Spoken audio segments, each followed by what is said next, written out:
Warning: the following live broadcast may contain loud, obnoxious, shrill, and alarming noises that might be considered disturbing, if not outright uncomfortable to listen to, especially if you are wearing headphones. Although, if we're lucky, he's sleeping right now. I share my office space with an African gray parrot and two parakeets, and I have no control over their behavior while I am live streaming, unlike my regular videos where I have the opportunity to edit them out as best as I can. If you are sensitive to loud, surprising background noises, I recommend either not turning your volume up too loud or watching my edited pre-recorded videos instead. Viewer discretion is advised. But that's pretty much for everything here. Viewer discretion is always advised here.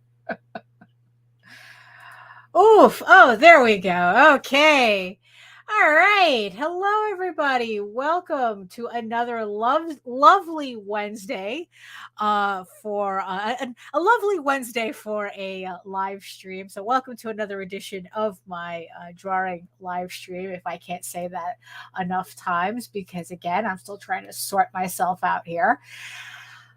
So here we are, lovely Wednesday. While I guess other places are having complete heat waves, I actually had to close the window a bit because it was chilly in here. Lucky me, I guess.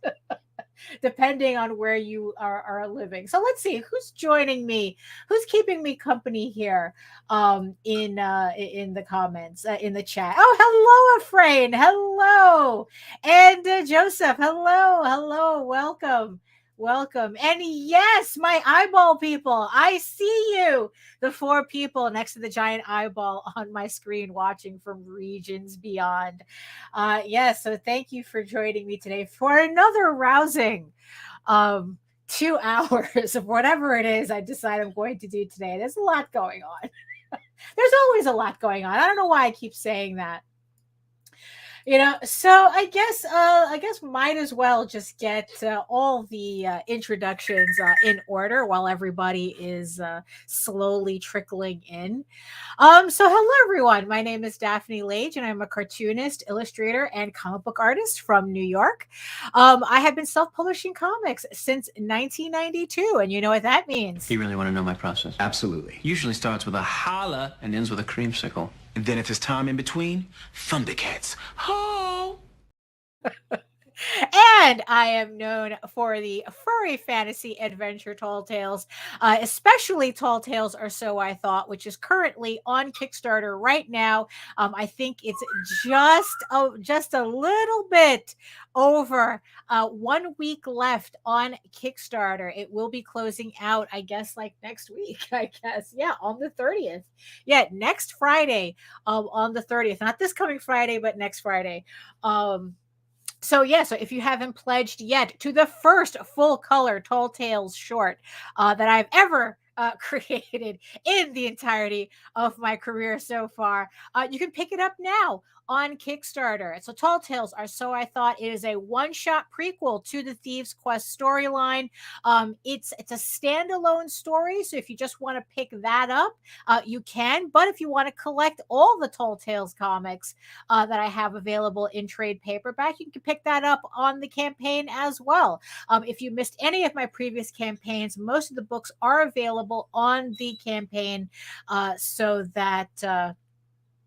that you can just support the campaign however you like. So like I said, there's a little over 1 week left to support it. So why wait? Pledge today. You know the drill. All the links are in the show notes below. And I am also known for my mature audiences medieval fantasy drama EGOMANIACS, Heir of the First Unicorn, which returns to Kickstarter in August with issue 7 already. Link is in the show notes below for the pre-launch page for this, so that you can click on the notification bell. Well, click on the notification button on Kickstarter so that you can get notified when the campaign goes live in August. I mean, really, this year is just going by so fast. But yes, issue 7. And again, if you missed any of the previous campaigns, you will be able to catch up on all the previous issues of EGOMANIACS, including the trade paperback and the prequel as well. well,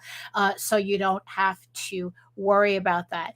And I am also co-host with Nita Lanning, who is watching you all from the background right now. So everyone behave yourselves. Yes, I am co-host with Nita Lanning on the Raging to the Vlogs show every Monday and Friday at 11 a.m. Eastern on the Indie Comics Network. So make sure you check us out on Friday, on this coming Friday as well. For that. And in the meantime, you can read both my comics online at Tall Tales, that's TAILS online.com, and egoworks.com, EGOWORKS, where you can check out all my videos on how I make my comics here on YouTube at my channel at Daphne Lage, Lage Art, which also simulcasts through the Indie Comics Network. So make sure you like, subscribe, and hit the notification bell so you get notified whenever any of our shows go live. And like I said, now we're at 3. We're at not 3 but 5 eyeball people who are watching us right now. Let's see who's also so Nita's in the background with no pants. That's okay. I'm not wearing pants either. And yes, Afraid, absolutely. This Saturday, it is the last Saturday of the month. Where's my do I have it's like no, I don't have look at that. What the heck? Oh, here it is. Yes, here is my banner. Yes, thank you. Yes, for a Saturday, the last Saturday of the month, 8 p.m. Eastern, House of Bob returns with another episode. I have no idea what what the topic is for the show. I've just, look, just consider it at this point another Clip Studio Paint episode. Except we're going to be doing dirty artwork in Clip Studio Paint instead of Photoshop. That's the topic. There you go. Yeah, well, that too. That too. So join us on Saturday for House of Bob, the adults only draw stream where me and Nita just spend the time entertaining the chat with raunchier conversation with raunchier artwork on the table this weekend. So join us at 8 p.m. Eastern for 2 hours. This Saturday, I'm probably going to be inking the last of the variant covers for the Eagle Raven the Unicorn King's Daughter campaign. So I'm going to be probably most likely doing that, trying to get that campaign completely finished, because boy, to say I'm a little tired of putting it together is an understatement. But yes, Efrain, you are correct. Yes, and if you are joining us from Facebook, welcome. If you're joining me from Twitch, welcome as well. But if you're joining me especially from Facebook, come on over to YouTube. Help keep my people company in the chat. Keep me company in the chat here, because Facebook has a tendency to act up, and as you can see, we stopped streaming to Twitter because they don't even let me read your chats. They don't let me read your comments anyway. So there was really no point of it. So if you want to engage in direct conversation with me or whatnot, the best way to do it is in the chat here on YouTube. So yes, yes. Yes, a lot of naked furries. Yes, although just to give you a heads up, I haven't been able to get to the animated hostess yet. But she is on the docket, just for not this episode. So there you go. So that's So let's see. So that's I guess it's like that's kind of all I have for housekeeping right now. Like I said, I'm going to finish the last cover for the variant cover for the Unicorn King's Daughter campaign. I was just taking a look through the Kickstarter campaign for that. I have to go through that and the Kickstarter for Eagle Raven issue 7, because it seems that Kickstarter has done some new updates. And the funny thing is that for the longest time, we were all bothering Kickstarter that they should have images on the side. So it's like you have images on the levels so that so when you guys go to Kickstarter, like say hypothetically to support to pledge to Tall Tales, or so I thought, in its last, I think, like 8 days on Kickstarter. Say you go over there, right? Hypothetically. Right. So now when you go click a level, there's going to be pictures there. And we've been clamoring for that for the longest time. And about several months ago, they finally put that there. So, it's like, okay, so it's a little extra step, but at least now the levels, you can see a picture as to what you're pledging on. And then they added, and then they did the same thing to the add-ons, where it's like, okay, cool. It's like now when you go to the add-ons, now you also get little pictures so that you know what the add-ons are. So it's like, okay, so that's cool too, because now it's supposed to be like really convenient for everybody, to when they look through a campaign to know exactly what they're getting. Well, they did one more update where now it's not so funny anymore.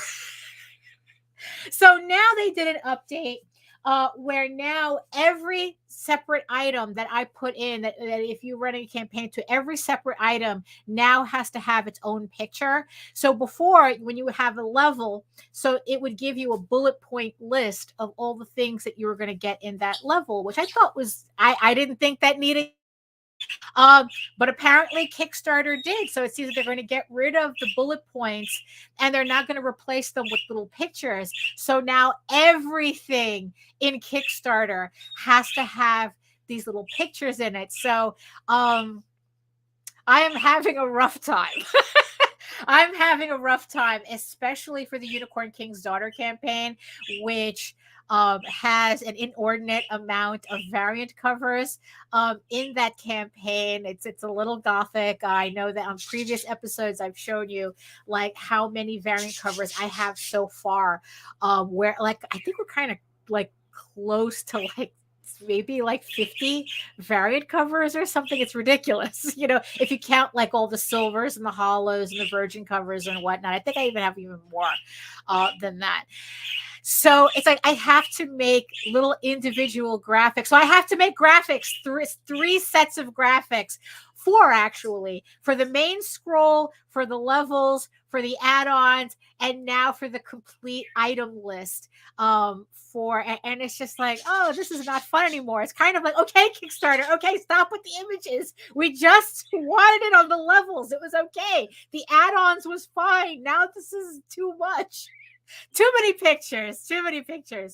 So, that always just boils down to, be careful with what you wish for.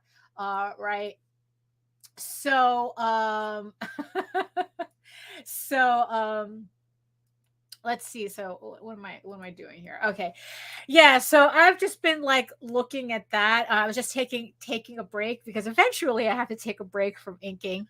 And I was looking at my Kickstarter and it's just like, it's like just when I thought I was almost done putting everything together, now it's just all, oh crap. Now I have to do this whole set of graphics again, just, to finish this. And it's just like, okay, all right, fine. It's just what it is. It's, I mean, it would have been nice if they just had us put graphics in the not the add-ons, but in like the master list, and then just use those same graphics for the add-ons as opposed to, so because the add-ons are pretty much the same thing. I mean, but I just have to remember I just have to remember this to tell them on their next survey, like too many pictures. Yes, but you said you wanted pictures. Yeah, no, it's too much. So that's so that's so I've just been racking my brain with that, but I really do hope that these campaigns are worth it, especially the Unicorn King's Daughter, Medieval Viking Slut, and Tales from the Outer Kingdoms. That's my very experimental campaign coming up. It actually has 3 books in one campaign.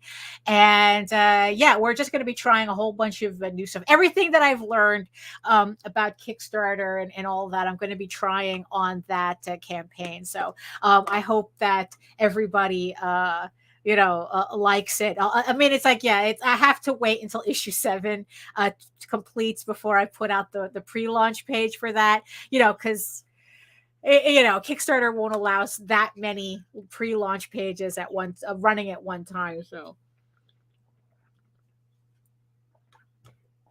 but it's like I have I have good vibes for the next for the upcoming campaigns, which is pretty good. So,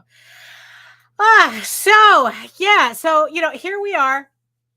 And as the title states, take a shot every time I say Clip Studio Paint. Yes, it's like that is my brand new toy of the moment.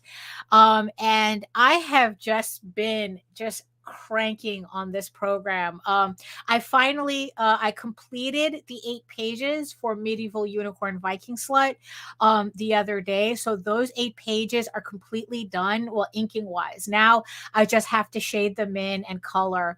But at least I can sit on it for a little bit so that it doesn't feel like I'm just doing the same project for a long time. So, and as you can see on the little screen right here, these are the last pages that I'm working on for the main Unicorn King's Daughter book. I literally have one more page, 2 panels. I literally have 2 more panels to finish before this book is also completed in terms of inking. It's already inked and lettered, not in Clip Studio Paint though. It's not lettered in Clip, so that's why I don't have a problem showing the pages, because there's nothing to give away in these pages, because the punchline is in the dialogue. So I'm not really concerned about showing you guys a preview of these pages. So yeah, I've just been it's like I've been saying, I don't know if I've been working faster in this program in Clip Studio Paint, but I've certainly been working a lot more consistently. I know that I would have, if I had been drawing these pages traditionally, I know that I would have been slowed down by a lot of things. And just by being able to do it digitally, I was able to overcome a lot of stress with that. I've been talking about this, for a bit. And coincidentally, actually not coincidentally, it's just that I haven't been paying attention with time. Clip Studio Paint is now doing their July, their summer, their summer promotion. So if you don't have Clip Studio Paint yet, you can get up to 60% off. Well, it says here ends June 27th. Usually they run this around 4th of July, but they usually do run another sale around 4th of July as well. That's when I usually remember it. Usually January and July. But right now, as we speak, Clip Studio Paint is running a promotion where you can get 60% off getting whatever. I guess I'm thinking it's especially for EX if you purchase it. So if you've always been curious about getting Clip Studio Paint, honestly, just get it. I think that it's worth it, even if you get the subscription service. It's incredibly reasonable, especially compared to something like Adobe. And it's like, look, I can't sing the praises of this program enough. I've had a CD of this thing for years, since it was called, I think, Manga Studio. And only now have I installed it and upgraded it and got the subscription. And honestly, it's worth every penny. So if you want to, if you want to try this out, if you're a little bit tired of struggling with free programs, you don't quite have the budget to get like the Adobe suite, Clip Studio Paint 60% off, you really don't have an excuse. If you really want to get, I recommend getting the EX version, which is the full version, because it's supposedly like the regular version, the regular is just for like if you're just doing illustrations. But if you want to get like the options that are specific to creating comics and webtoons and those types of things, get the EX version. And also it has the animation feature in it as well. So if you want to also try your hand at animation, you can do that in Clip Studio EX. So like I said, it's worth it. I actually have to go into my I have to do a slight upgrade on my subscription. I kind of remember only getting the one for one computer, but now what I want to do is I want to upgrade it so that I can put a copy of it on my laptop as well. If I ever needed to take my Cintiq or something with me, if I needed to travel or something, at least my laptop would have Clip Studio Paint, so I could work on that as well. I'm not really sure. It's like, I think it's like $7 for multiple computers or something. I would have to check. But yeah, but like really, it's like I'm also paying like, you can pay up to $50 a month for Adobe, for the Adobe suite, or you can pay like $7 to get Clip Studio Paint on a bunch of computers. So right now, it's like I'm still using the Adobe suite because I have so much advanced work already prepped in those programs. But the idea is to start, like to kind of like transition a lot of the work to Clip Studio. Although to tell you the truth, I really do like lettering in Illustrator. So I'm not sure how quick that's going to happen.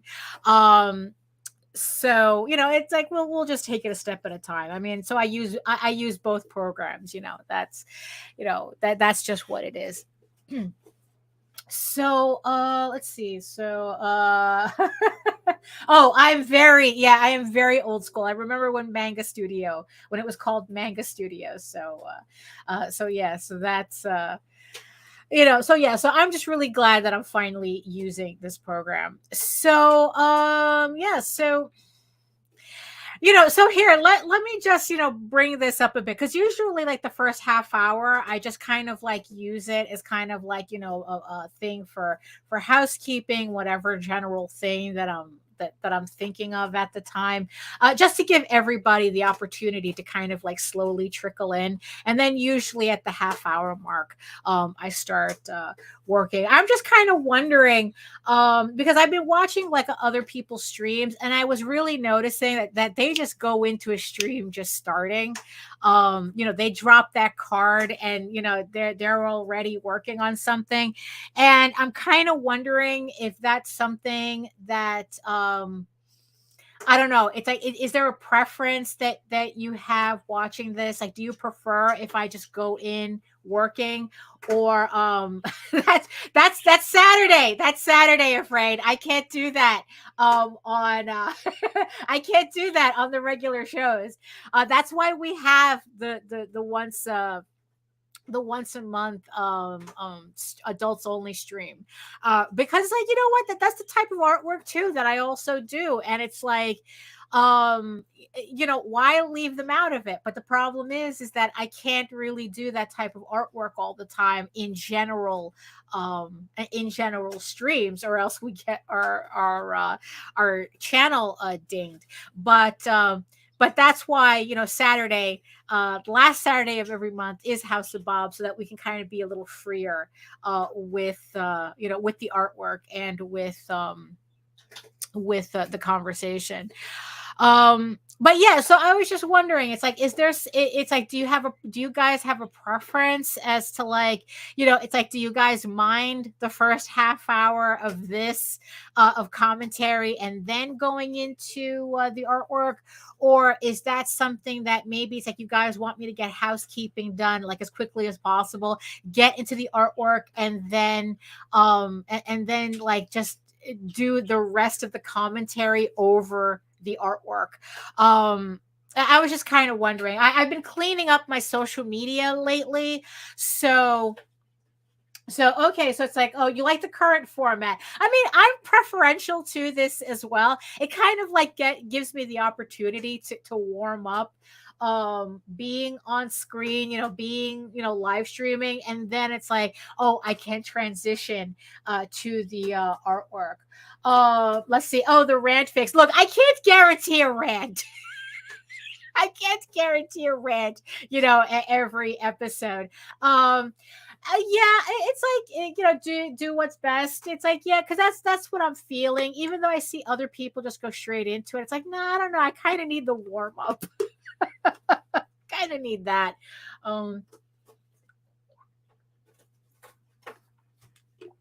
Yeah. So yeah, like I said, I've been working on, like cleaning up my social media a bit, kind of organizing things better, trying to get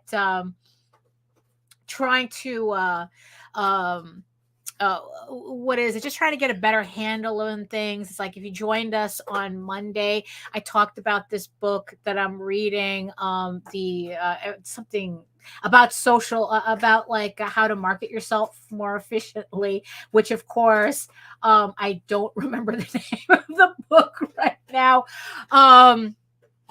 Hold on, I'm just opening up my Kindle. There we go. The 1 hour content, the 1 hour content plan. Yeah, we were just, and so it's like, I'm kind of like slowly going through that. There's also this email that I'm reading. It's like them, like, I don't know, just trying to get myself more together online. Okay, come on. Okay, there we go. So that I can kind of like, especially with the last of these Kickstarters coming up, just kind of like, oh, okay, let me see what I can learn from this now, so that when the new year, oh my God, am I saying that? I am saying that. I am fucking saying that. 2024. When the new year starts up, next year's campaigns will hopefully be a little bit more efficient, a little bit more, more organized. It's like, my promotion online will be more organized. But we'll see. Yeah, like yeah, that's true. Nita says we'll handle that Friday. Yeah, we're definitely going to be talking more about crowdfunding and the future of our crowdfunding, because in the end, this is really about the journey that I'm going on, and I just like talking about it. Not only to be transparent about what I'm doing, so that people who are watching, who may want to do campaigns, who are doing their own comics or whatnot, that they can kind of like learn from me and my mistakes or what I'm doing, and see, it's like, oh, maybe what I'm doing will work for you, or maybe you could offer suggestions in the chat, and maybe that'll work for me or not, so it's just kind of like a group thing. But in the end, it's like, everything that I'm doing here is just like from my experience. I don't, I've been at this for a while. You guys do the math, but I still don't consider myself an expert in any way, shape, or form. It's like, I'm just feel like I'm learning all this as much as everybody else is, because so much changes so quickly that it's like, it feels like every 6 months I'm starting from scratch. It's just like, that's just what it is. So okay, so let me get my setup together. And then it's like, I'm going to switch over. So let me run a bump, and while I'm switching everything over, and then we can carry on with whatever today is we're doing. So if I can figure this out. Okay, so we'll be right back. We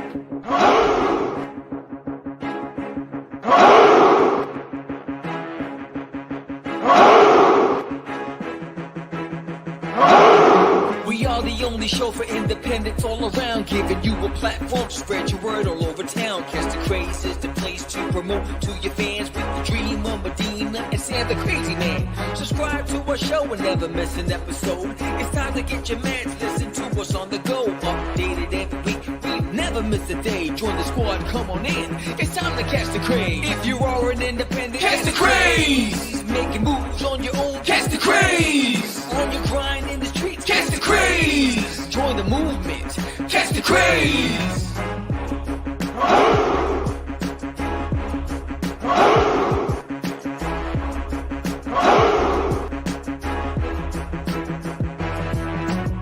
Yeah, George, we did it again. Come on now. You know you want to do it. Catch the craze.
Oh, yeah. Also, a couple of other things too. Speaking of Kickstarter, because we're always talking about Kickstarter.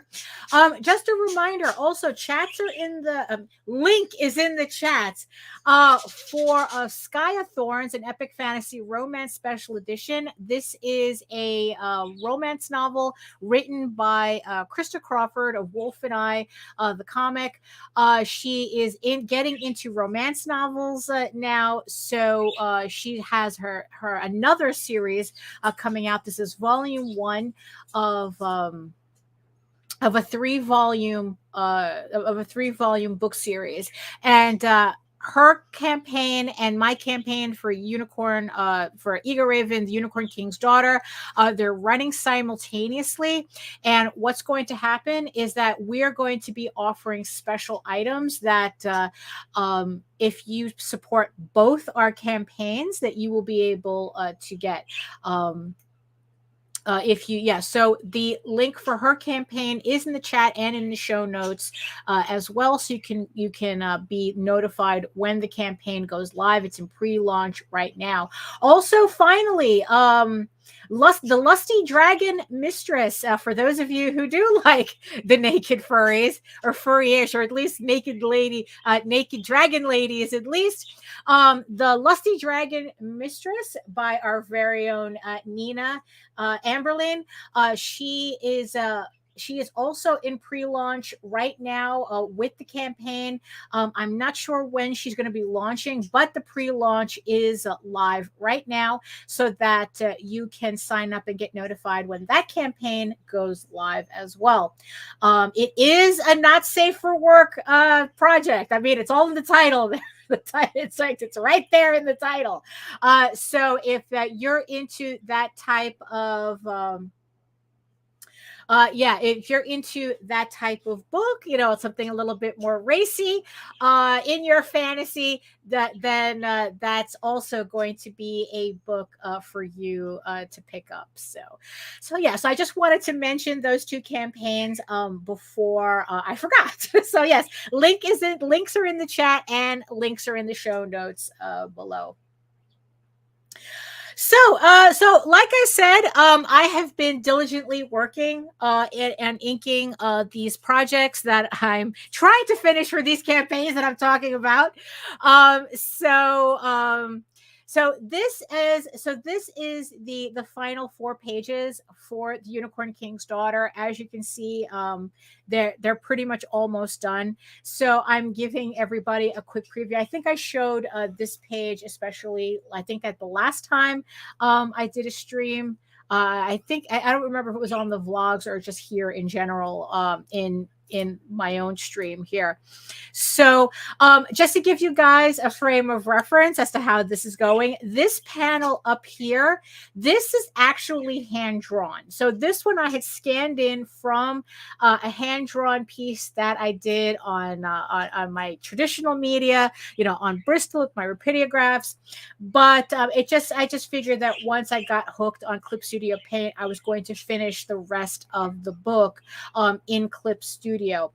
Which ended up being a really, really good idea, because there was like a lot of elements that if I had to draw these traditionally, I know my brain would have shut down, and I would still be working on this page, because it's like, I don't know. It's just, I don't know. So I had to draw in these bookshelves with the DVDs on it, and even like there was a particular sofa that I wanted to use to make sure that it looked correctly, and instead of having to lightbox photos, I was able to do it very easily in Clip Studio.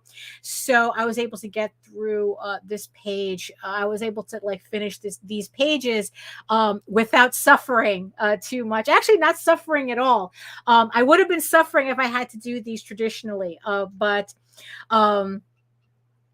as you can see here, like this background here, it's like what I've mentioned that the one thing that I was trying to teach myself how to do is how to do like background / architectural elements by hand, freehand though, without a ruler, because I always felt like every time I tried using a ruler, everything looked a little too straight, a little too perfect, so and it kind of looked weird, like I could, so I figured like, what, let me try doing this by hand, freehand.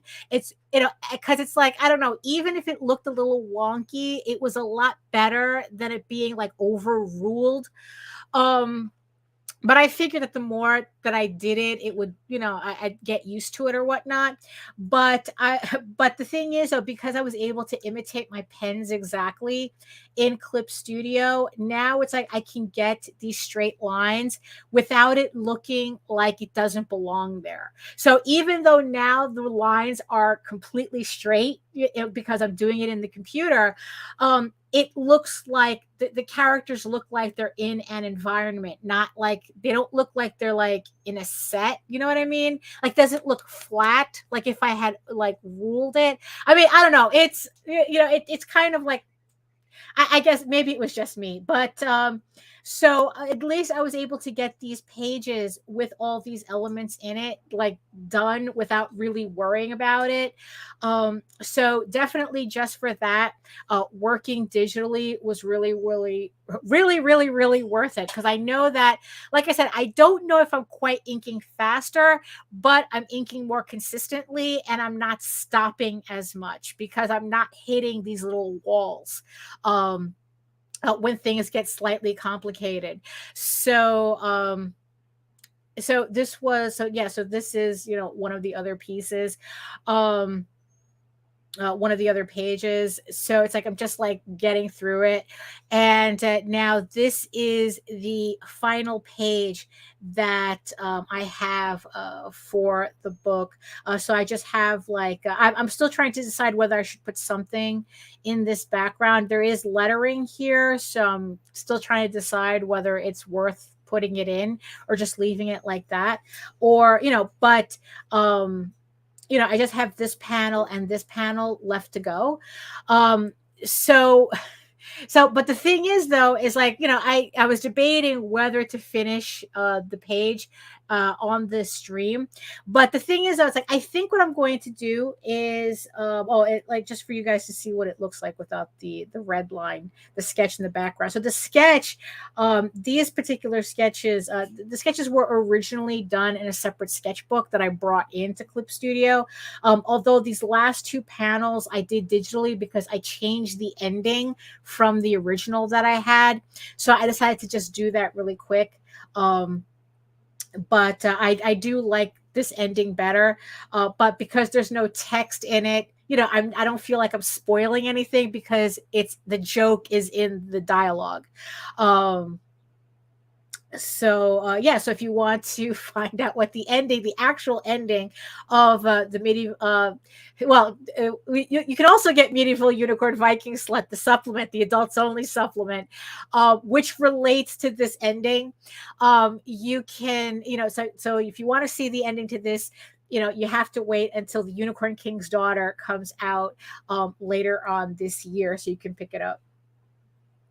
So in the end, what I decided what I was going to do was I wanted to work just on a pinup that I did a while ago, that it's like I have like this stack of pencils that I usually keep, just so I can keep, kind of like keep it moving. But now that I'm doing everything in Clip Studio, it's like, you know what? Let me also try inking one of these pieces in Clip Studio. And maybe, depending on my mood, maybe I'll also use this piece as a way to kind of learn to color in Clip Studio Paint. I kind of have an idea that it's pretty much the same as coloring in I was about to say Facebook. No, not in Facebook, in Photoshop. But what I really liked was that I was able to bring in my custom colors from Photoshop into Clip Studio. So these particular, if you see here, these particular colors that I use a lot in coloring Ego Raven. There's a lot more that I should be putting in here.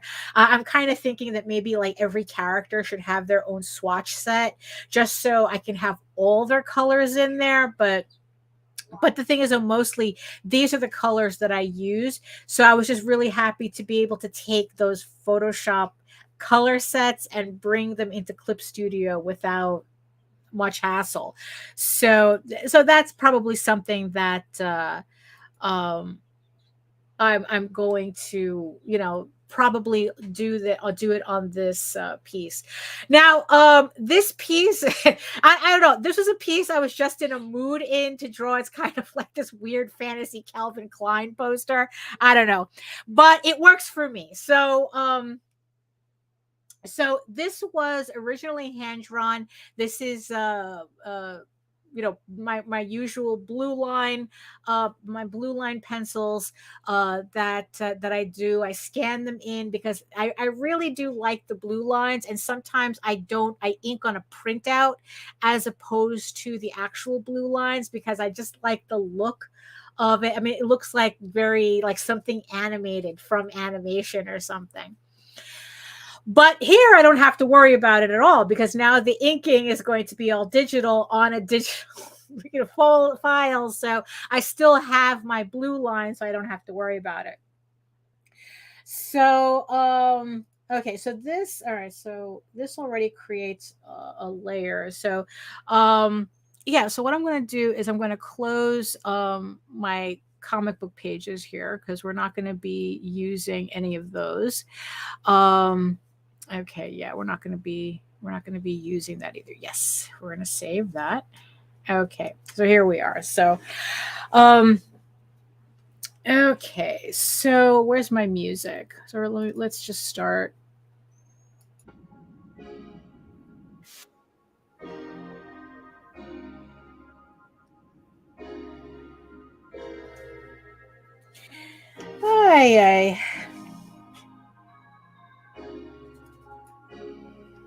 So yeah, so that's let me see. So also the thing is too is that I'm getting the hang of the shortcuts in Clip Studio. Oh, so let me show you my favorite thing. One of my favorite things in Clip Studio. That it is okay, so let me get the right.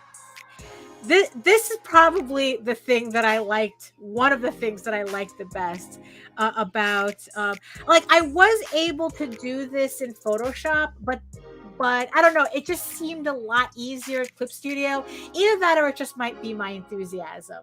I don't know. So just able to just do that. I mean, really, it was that simple. And there was just something about just being able to do that. Also, the very satisfying. Well, I mean, it's like, yeah, I'm going to finish the doodle story because technically that's what it is. But I just want to do something a little bit different right now. Because like I said, it's it's the punchlines in the text, and it's a very, very good punchline. So yeah, so I've just been just trying to get used to the shortcuts because I keep messing myself up. Remember it, like trying to get that muscle memory from Photoshop. But I'm getting the hang of it, because that was the thing that I was a little worried about, like how different are the shortcuts, and they're not really that much different. It's just getting used to them.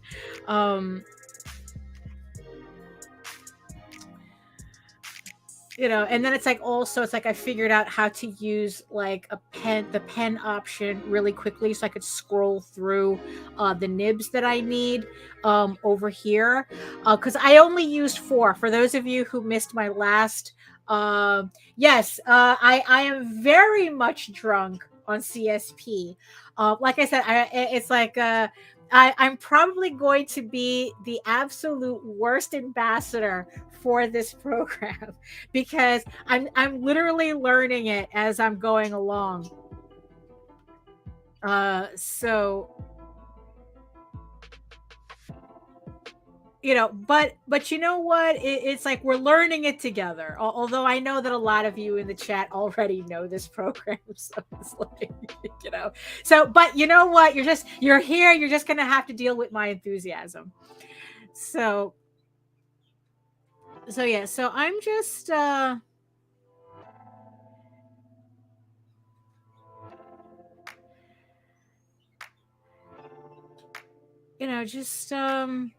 I mean, this is just pretty much what I've been doing for the last couple of weeks. There was a little drama here and there, but nothing, just in general, but nothing worth really commenting on.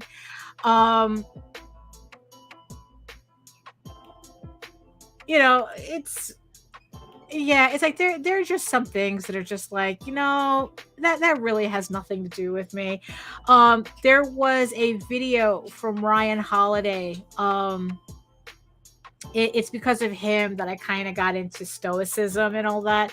And he was talking about how you really, the saying, it's like, show me your friends and I'll tell you who you are. And he was saying how the Stoics had something believed in something similar to that, where it's like whatever you surround yourself with, whatever you make important, that is what you become.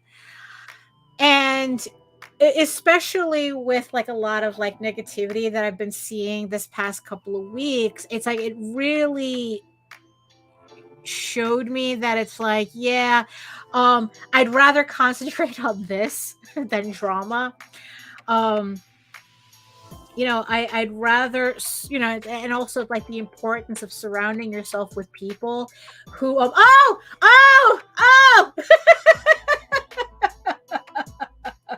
Raid, hello, hello, everybody, hello, Pulses from Visenia's channel, hello, Pulses, hello, thank you so much. Hello, Vess. Hello, welcome to me doing Clip Studio Paint. Hello. Oh, yes, we are. More frisky unicorns. Absolutely. So thank you so much for another successful raid. Hello. Thank you. Yes. Clip Studio, absolutely. Hello, yes, Joe. It is the best type of raid. Hello, everyone. Welcome. I think that this is very appropriate because it was me watching Visenia use Clip Studio Paint that just finally convinced me to do it. Hello, Keeman. Hello. It's between Visenia, our friend Allison, and our other friend Sam Vera, like the three of you guys. Hello, welcome. So it's like I just got, it's like, especially like Vess would do like stuff with brushes and whatnot, and I was like, well, you know what? I finally have to make a decision with this. So I'm a slow learner, but but I'm getting there. Yes, I am really, I'm really beginning to learn them. And definitely you had mentioned making my own brushes the other day, and it's like I was playing around with that for a bit. It requires a little bit of tweaking, but there's some like background brushes and stuff that I want to make, because I know it'll just make my life a lot easier.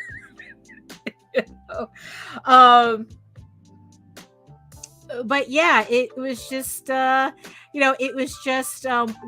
I realized that Clip Studio could imitate my repeatiographs this easily, that was it. I was hooked. So far, all the artwork that I've done in Clip Studio so far pretty much is identical to the pieces that I do traditionally. And it's just really, really helping me with my workflow, which is, kind of the point. So that's, so it's just really nice. I just have to go to B&H Photo sometime this week so I can pick up more felt pens, felt tips for my pens. Because I swear, it's like everything works better. Everything works better ever since I started using Clip Studio. I just didn't realize, Photoshop's a good program, but once you compare the two, you realize that it's like Photoshop's not really cut out for this. And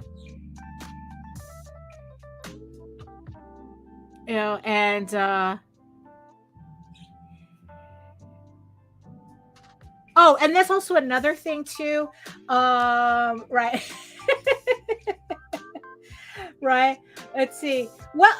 Because aren't they looking for ambassadors? It's like, Jesus. It's like Vess would be the perfect. She got me to finally pony up for a subscription.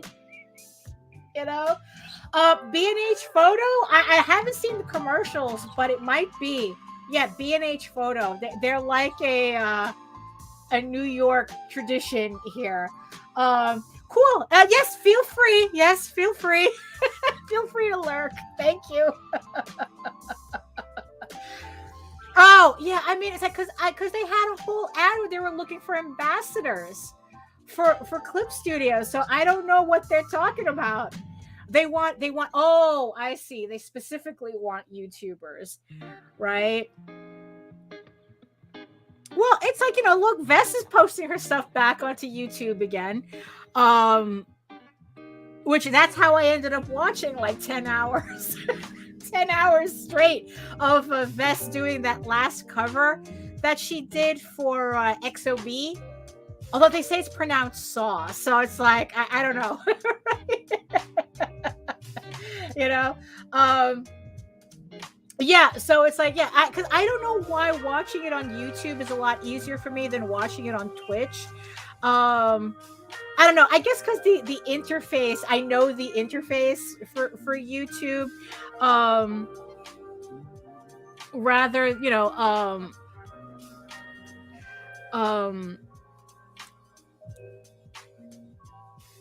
so it's like, and Twitch is like just has a lot going on, a lot of commercials.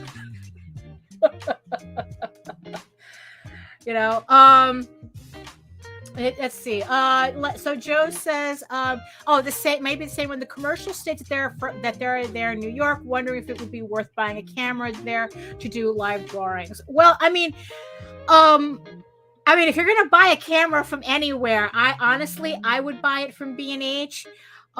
Usually the prices are no different if you buy it from B&H than if you buy it from Amazon, and at least B&H, they also have like the protection programs and whatnot, and and for me,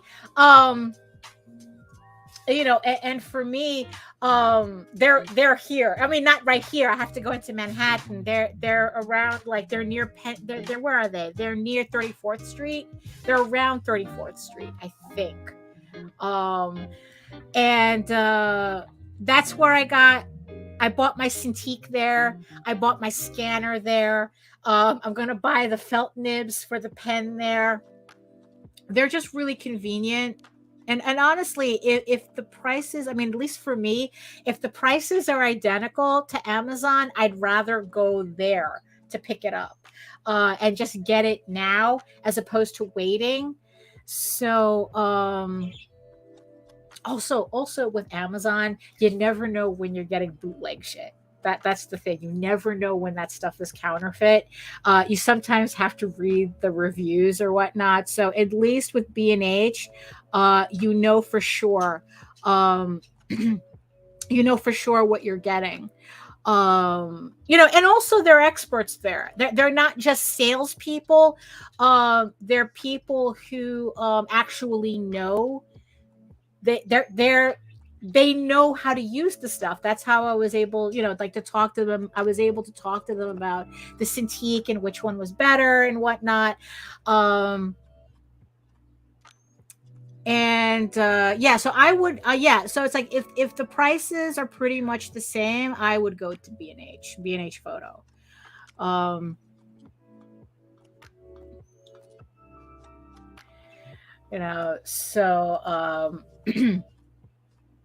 So I was watching Vess's stream on YouTube when she was doing that XOB cover, which came out absolutely gorgeous as always. Although I did really like the swimsuit, the pool party one that you just finished the other day. So that one was really fun too. And it's like I was watching. Like seeing what pens you were using, what settings you had, just like seeing just, the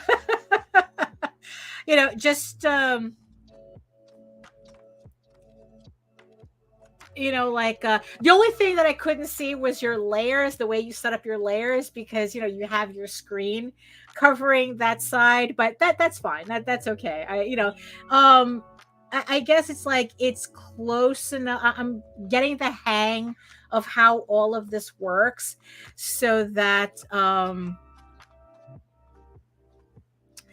it's it's a lot.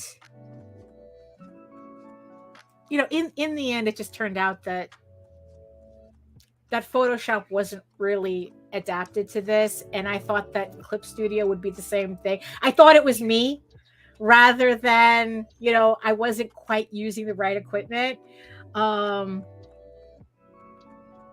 But yeah, I'm just so I'm just hooked though. But honestly though, for everybody who's a little concerned about like, oh no, it means I'm not going to do any traditional work anymore. That's not what that means. That's not what this means. This is just another tool in my arsenal now. And there we go. And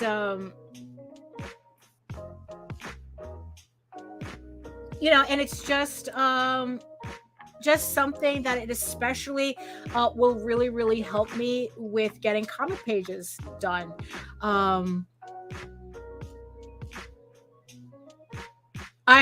Because honestly, it's like these comic book pages that I've been doing for the past like 2 weeks. I mean, it's Zen, it's Zen comics, kind of like I never felt so relaxed doing comics than when I was doing it in Clip Studio. So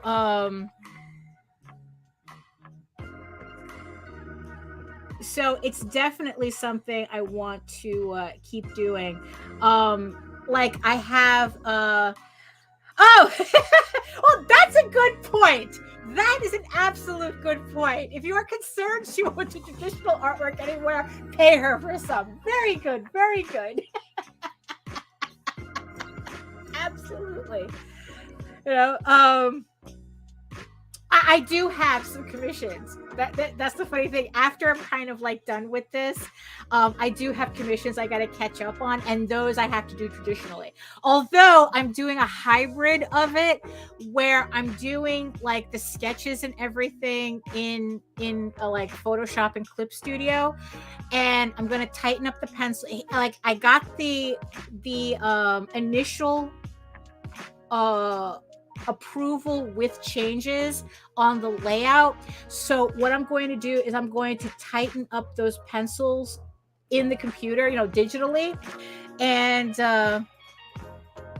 then once he okays it, I'm going to lightbox it onto actual paper, because that's what he usually gets, and that's what I charge him for.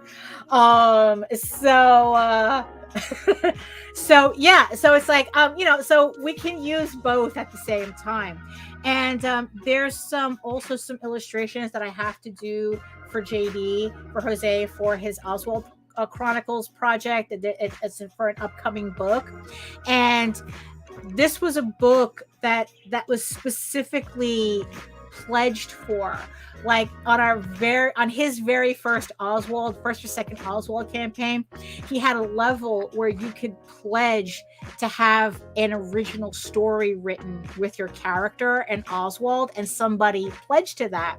So he finally wrote the story. I'm finally going to do the pieces, but the catch is that I'm doing the sketch. I'm going to be doing the sketches digitally, but the final piece is going to be traditional. I'm going to lightbox and I'm going to ink it. So traditionally. So there's going to be originals for that. So yeah, that's not yeah. So in the end, it's like that's not a concern if people are a little worried that I'm not going to be doing traditional artwork again. Because I know that inking is just way easier this way.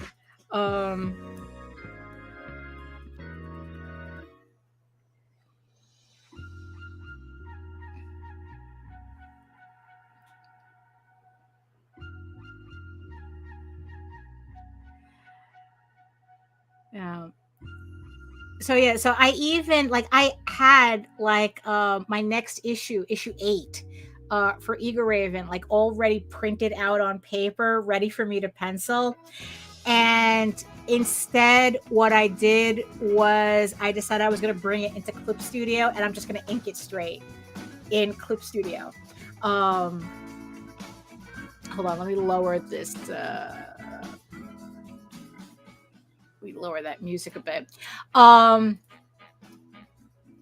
So yeah, so that's how successful the experiment was. I was ready to just pencil and ink the next issue, and it's like, nope, we're bringing it in.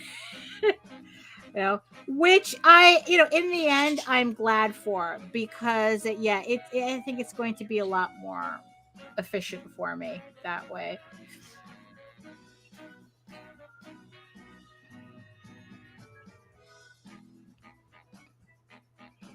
Yeah.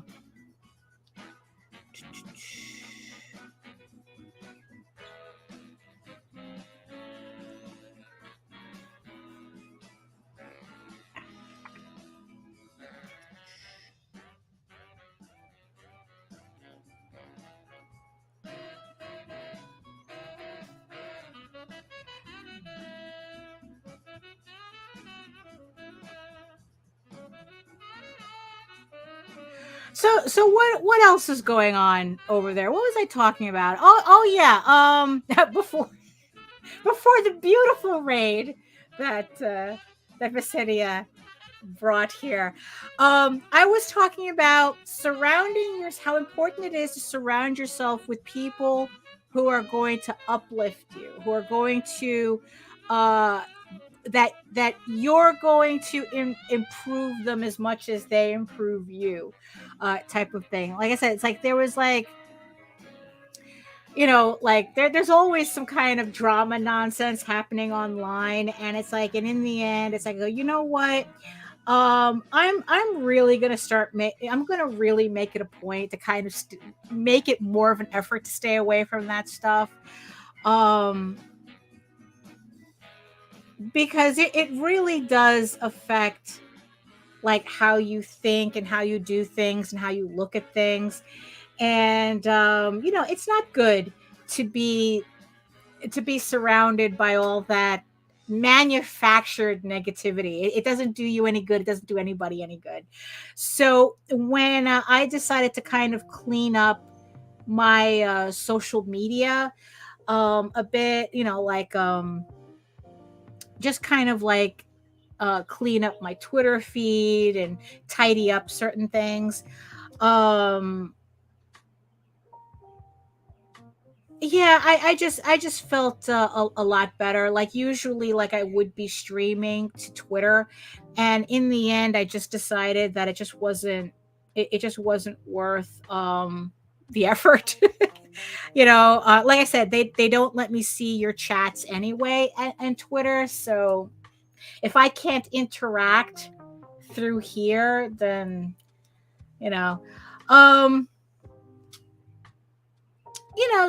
so that's kind of like how I'm looking at it. That it's like, you know what? It's like, like I started muting, like certain people who kind of like all they did was bring up drama, and it's like, I don't need that. I don't need that. It's like I'm having, too good of a time right now. And it's like I want to keep that groove going. you know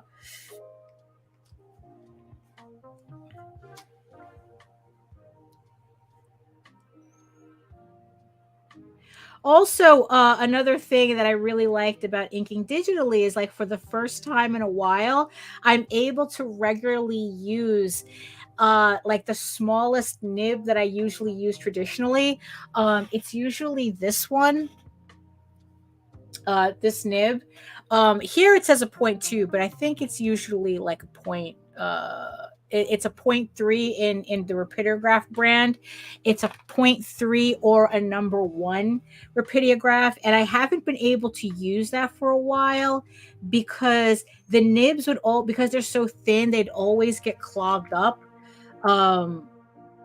like you get the little paper fibers in there in the nib, and then it's like it was just always a pain to use. So I had stopped using that nib, which I guess in the end was for the best, because with color, a thicker line is a lot easier to work with, when coloring. But because it's digital, I don't have that problem anymore. And I realized, I could actually go back to using that nib. So I found myself using that nib more often, especially when on smaller panels. So yeah, it was just like really nice to and also this is the thing that I like also the best, which let me see, let me remember. So like say if like I'm thinking that maybe this is a little too thick for what I want. Maybe not, right? But so I'm thinking, so maybe what if I used the thinner pen, the thinner nib, just to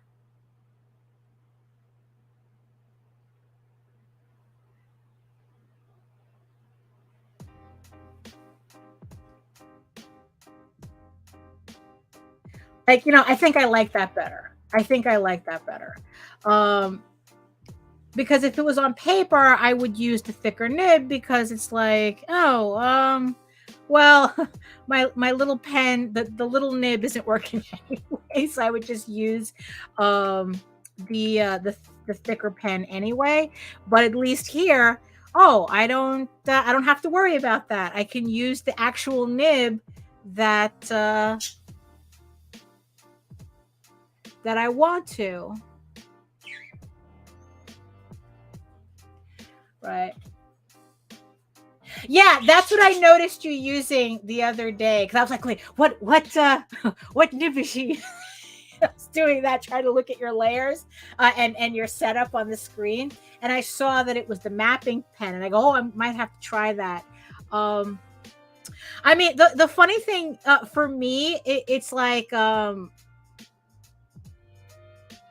I don't know. It's like I kind of like my lines right now to be very uniform. Although what's funny is that as I continue inking, I'm trying to imitate the different brush strokes and whatnot with this. But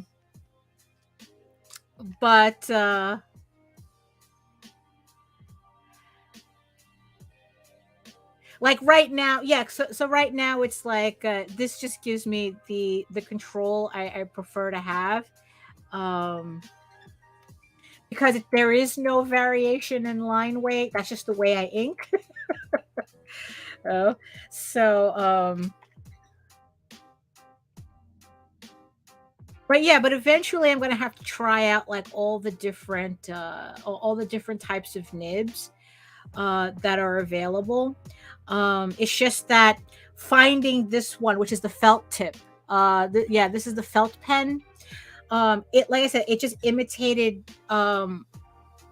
It just imitated my my rapidographs perfectly. So it made the transition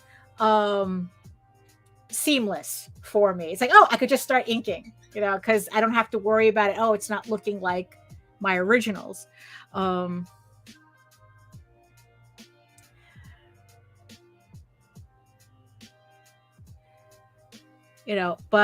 yeah, I am having a really good time with this.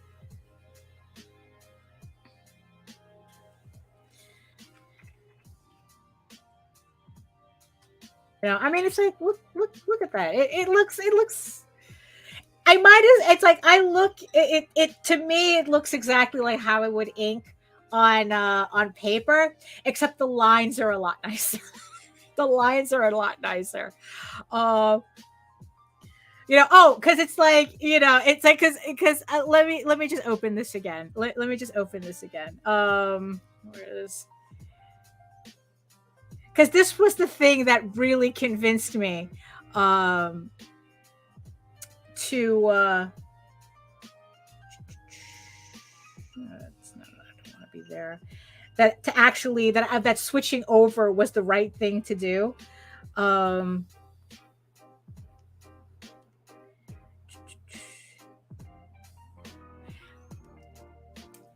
yeah, let me. Oh my goodness. Yeah, so this panel, which I showed at the beginning of the show, so this top panel right here, this is a traditionally inked. I did it on paper and I scanned it in so I could finish the rest of the page digitally, and look at the difference. I mean, it's like, look at the difference in line. Look at how janky those lines look. Look at how janky this is me. This is ink on paper. Look at how janky that looks, right? And then it's like when you go to the panel that I actually inked, that I inked digitally. Look at how smooth that is. Look at how crisp that is. You know, and mind you, this is me working raster. I'm not. Other people have suggested that I like go to vector, but I don't know. It just like I've done printouts and whatnot, and I haven't really. I don't feel like I need to ink in vector, although I understand why people would do that, because then it's like they don't have to worry about, you know, enlarging or anything or whatnot. But I mean, just this was enough to convince me that I made the right decision. I mean, look at this poor original. That's pen on paper. Look at how raggedy that looks. You know, look at how smooth and beautiful it looks. You know, so it was just really jarring to see that difference. So it's just nice. It's just really nice to know that it's like this is going to be like really smooth inking. The only thing that I have to be careful with is making sure that what I've been trying to make a habit of is locking the layer that I don't want to ink on, so that it forces me to just ink on the correct layer. Because I've seen too many of those things where it's like people, they do all this work and then they realize that they were inking on the wrong layer the entire time. And I had that happen to me the other day. Luckily, I was able to fix it. You know, it wasn't too painful. But yeah, I've just been like, okay, let me lock the sketch layer so that, you know, I don't have to, I'm not accidentally inking on it. So yeah.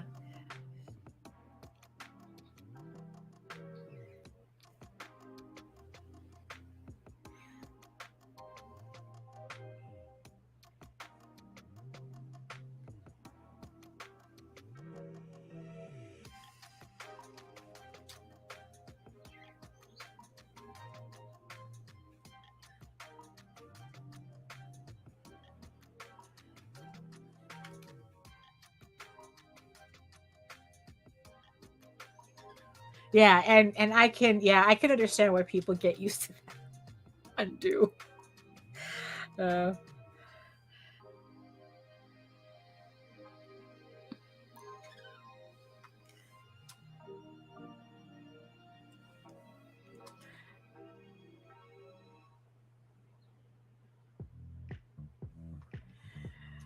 Ay.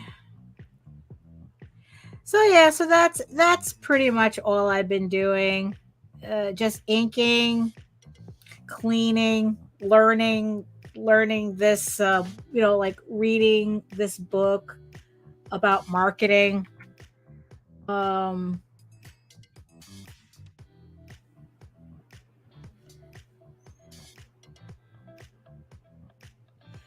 Just trying to stay focused on getting all this work done.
Also, the thing is too, is like I don't like using the pressure settings.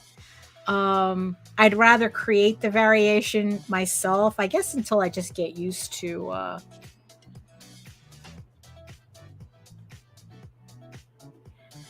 I just get used to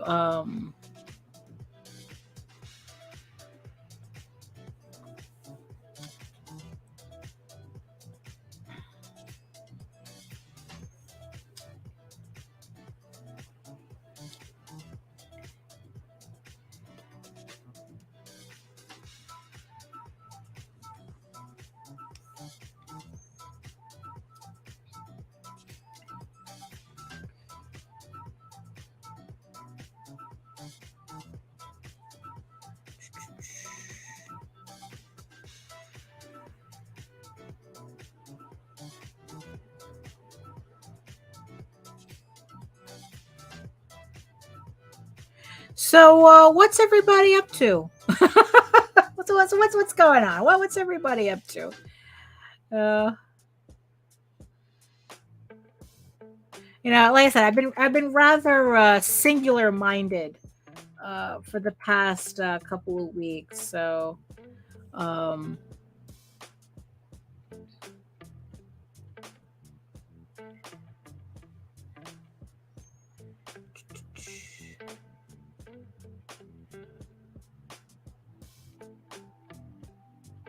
I still can't believe that Kickstarter pretty much doubled my workload with the new update. So many, there's so many. I mean, when it came to just like, there's this part in Kickstarter. Oh, okay.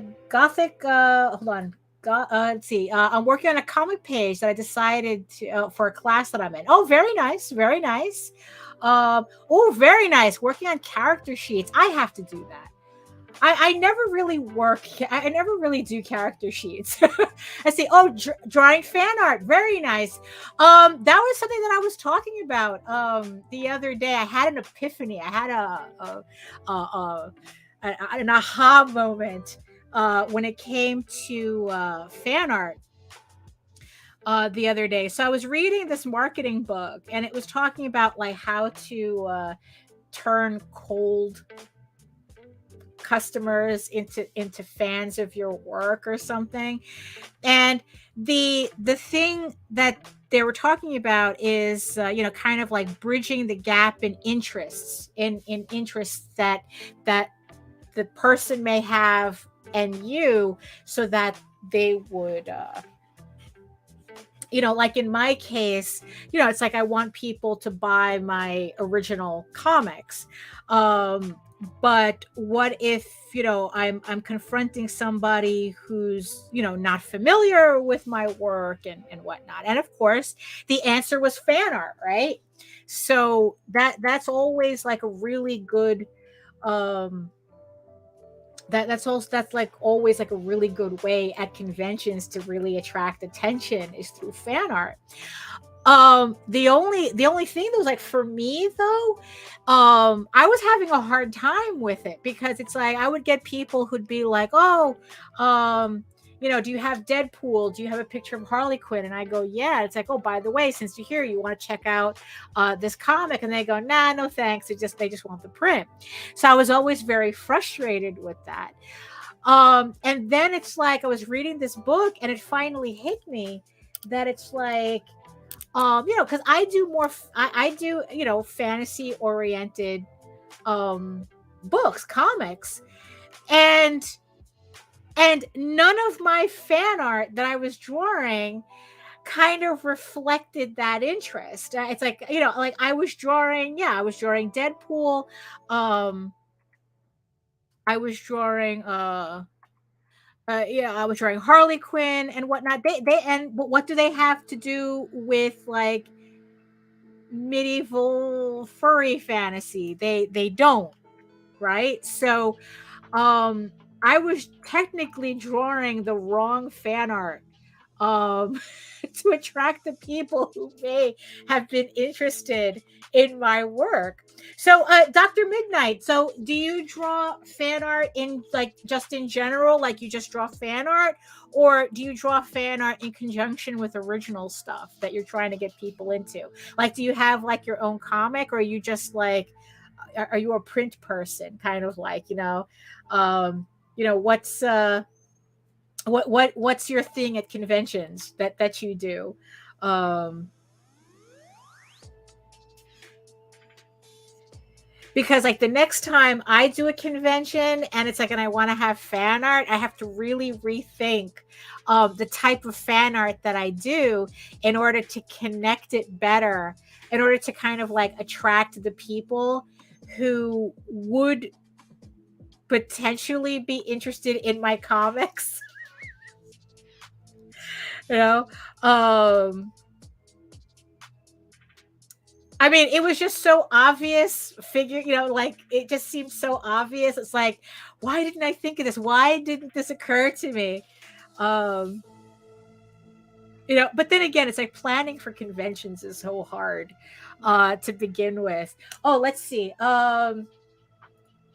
So I have my own comics, cool, that I make. I'm trying to build a supply of books to sell at a convention before I start going. I am making prints to get people to come by my table. Oh, so you're doing, very nice. So you're doing kind of like the same thing that I was just talking about. Now, the thing is though, it's like, so when you do your fan art prints, are you like just doing like characters that you like, or you're trying to do characters that are popular? Or like I said, it's like, are you trying to connect that fan art to your comics, to your book somehow?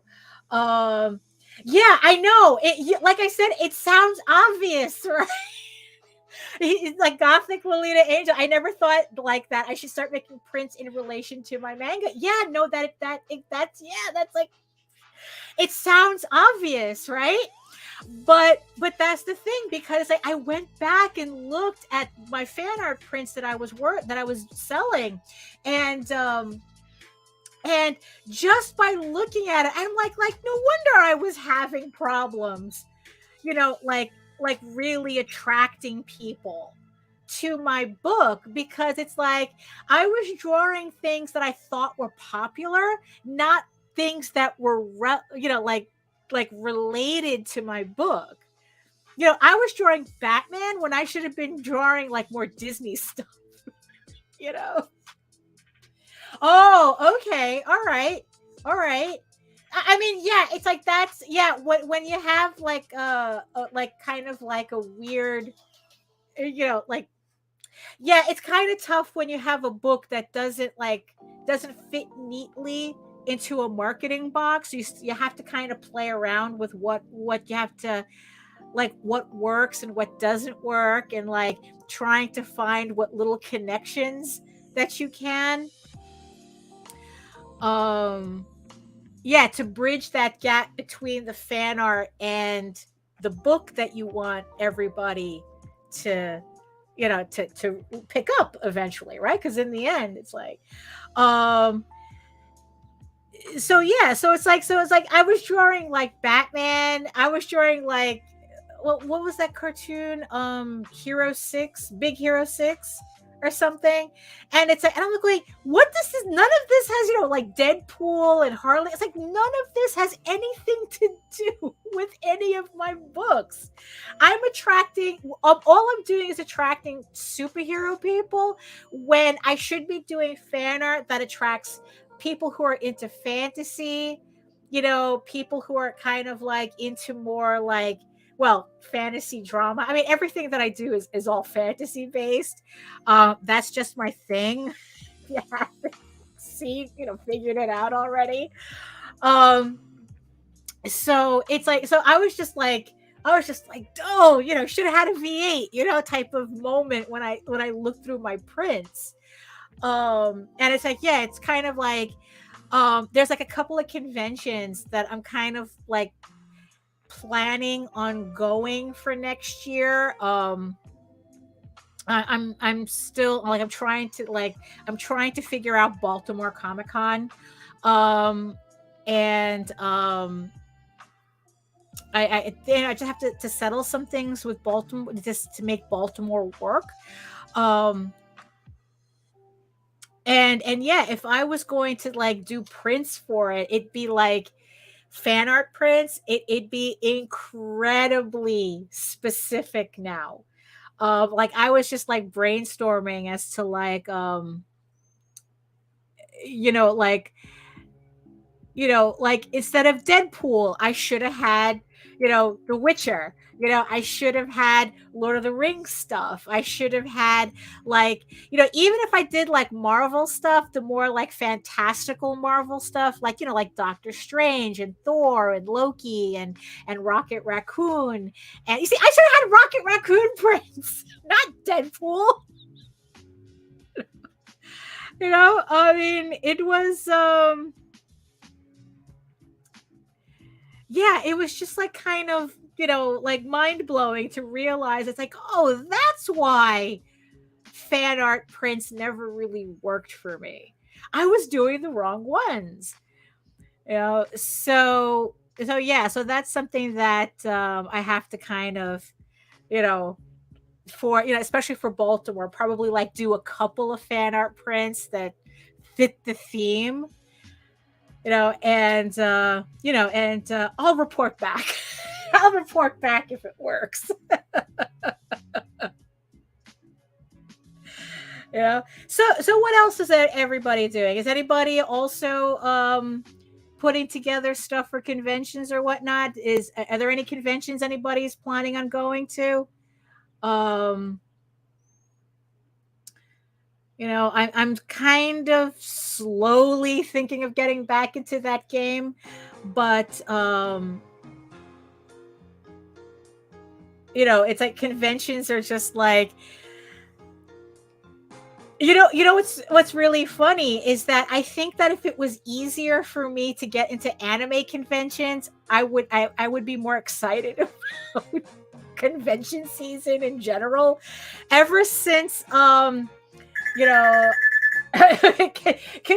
Patrick, conventions are so passe in pre-COVID. No, I kind of think that there's something useful. Jesus, that there's something. You see, I couldn't do that on paper.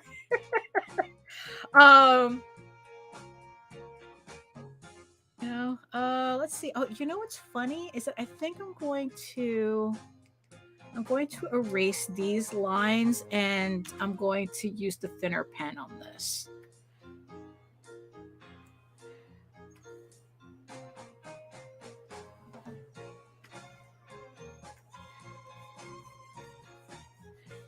See, couldn't do that on paper. Let's see. I have one in August, but I'm doing what I can. I'm still current. Oh, well, that's true. Yeah, I mean, yeah, yeah. There's always a lot going on, right? But hopefully you do well at that convention, that it kind of tides you over until you find work, more steady work. Which, just for everybody to know, there's absolutely nothing wrong with having a job and doing artwork at the same time. I mean, I kind of hope that we're on that same wavelength, that as long as you're doing artwork at any time of the day, that you're still an artist, you're still doing comics, you're still being creative, even if it's not completely supporting you. It's like, so, it's like, I don't know. It's like, I don't know. This idea was kind of getting tossed around a couple of days ago, that it's like, oh, if you have a job, you're not really an artist. I go, no, that's not true. That's not true at all. You're an artist as long as you're arting. As long as you're arting, you're an artist. As long as you're doing whatever it is that you wanted to do, that's what you're doing. The fact that you have that you have to get a job on the side or something, that doesn't affect anything except your ability to pay bills easier. That's it. It doesn't, it doesn't, it's like, it's very rare. I mean, it's like, look, it's rare for an artist, especially at our level, to be able to work full time. I mean, at just doing artwork. I mean, it's like you would either have to make it like an incredible priority, you know, where it's like, you know, you're taking commissions, you know, you're just doing, you know, like how Vest is always doing, you know, like she does the rigging, she does commissions, you know, she's doing her book and whatnot. But it's like, you know, it's a lot, you know, yeah, it's a lot that you have to do. So it's like, I completely, yeah, I mean, yeah, that's why I'm mentioning it, you know, because like I said, like this notion was being passed around a while. Yeah, you know, you want to, yeah, of course, we want to make this a career. But you know, it's like the road goes like this, you know, the road, you know, it's all twists and turns. And they're just, you know, there are just some times where it's like, yeah, you have to, you know, a kind of like an outside job, you know, a straight job or whatever. I've heard, you know, something that's not your artwork, has to be a part of the equation, somehow. But it doesn't mean you're not focused on making art your career. It doesn't mean that you're not focused on that. It just means that this is helping you. The job is helping you focus, because I mean, it's like, look, I mean, I've worked, I mean, I haven't been like, right now I'm able to just do this full time, but I had to do a lot of planning while I was working. I mostly worked in print. So it had nothing to do with comics where I was working. Although I do have to admit, working in print taught me a lot that I ended up like transferring that knowledge to, you know, to comics, because I worked in print shops. You know, I learned to do, I learned on the machines that, you know, does print on demand, you know, Xerox machines. You know, whenever you hear print on demand, that's Xerox machines. That's all that is. That's all that means. And I learned to work on those machines. So I know exactly how to set up my books.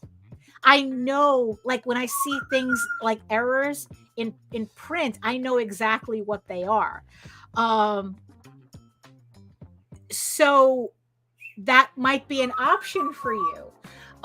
If, you know, it's like, if you want to kind of feel like you have a job that supplements your art without it kind of feeling, you know, without, you know, but it's still a separate job. I mean, it's like, yeah, it's like, look into working at print shops. You know, it's like, you know, your FedEx, you know, your well, I don't, do they still call them FedEx Kinkos now or something? You know, work at, you know, it's like, work in a print shop, work in a copy shop, you know, and it's like, learn those machines, you know, and it's like, and I learned binding, you know, it's like, I learned printing, binding, I learned how to make posters, I learned the programs that ran these machines. Oh, there you go. So you're ahead, you're way ahead. You're way ahead. Actually, that's you know, yeah, if especially nowadays, if you can get back into marketing, you know, but you know, it's like, just, you know, just tossing those options out there for everybody, you know, because it's like, yeah, that's what I did. I took everything that I ended up learning at those jobs and applying it to what I do now.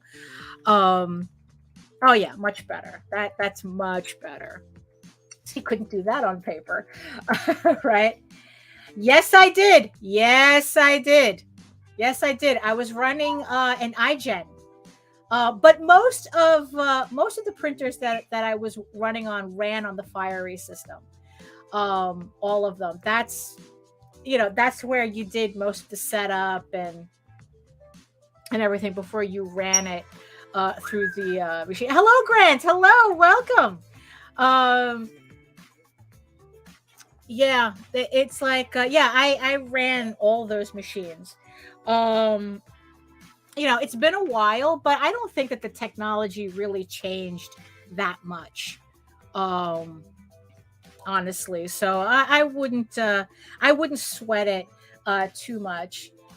Oh no, yeah. Oh, so your eyes are this big now. Is that what it is? Yeah. It's like I have to do that. My glasses have been bothering me. I think my prescriptions definitely changed.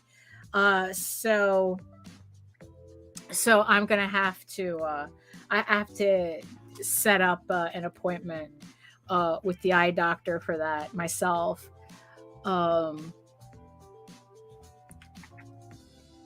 It's like I'm wearing right now. I am wearing. Actually, this is Grant. I mean, this is just a generic. This is just a pinup that I did for funsies. It's like I said, it's like a fantasy Calvin Klein piece. I don't know. It's like I don't know. I was in a mood, and I just figured, with me finishing the Not Safe for Work book recently, and I'm just finishing up the other comic as well, I figured that I just kind of like take kind of a break from comic book panels just to get into like doing just a straight on illustration in Clip Studio. Probably what I'm going to do is I'm going to use this piece to learn how to color in Clip Studio. But it kind of has nothing to do with anything.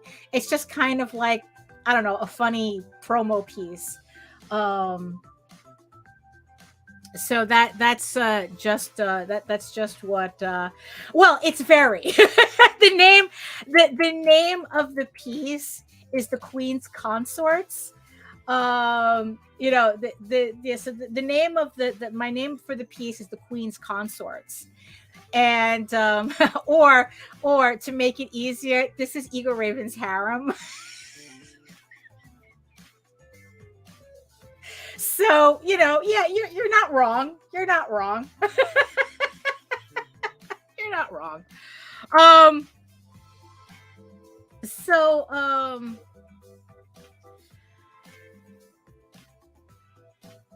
it's just to do something a little different,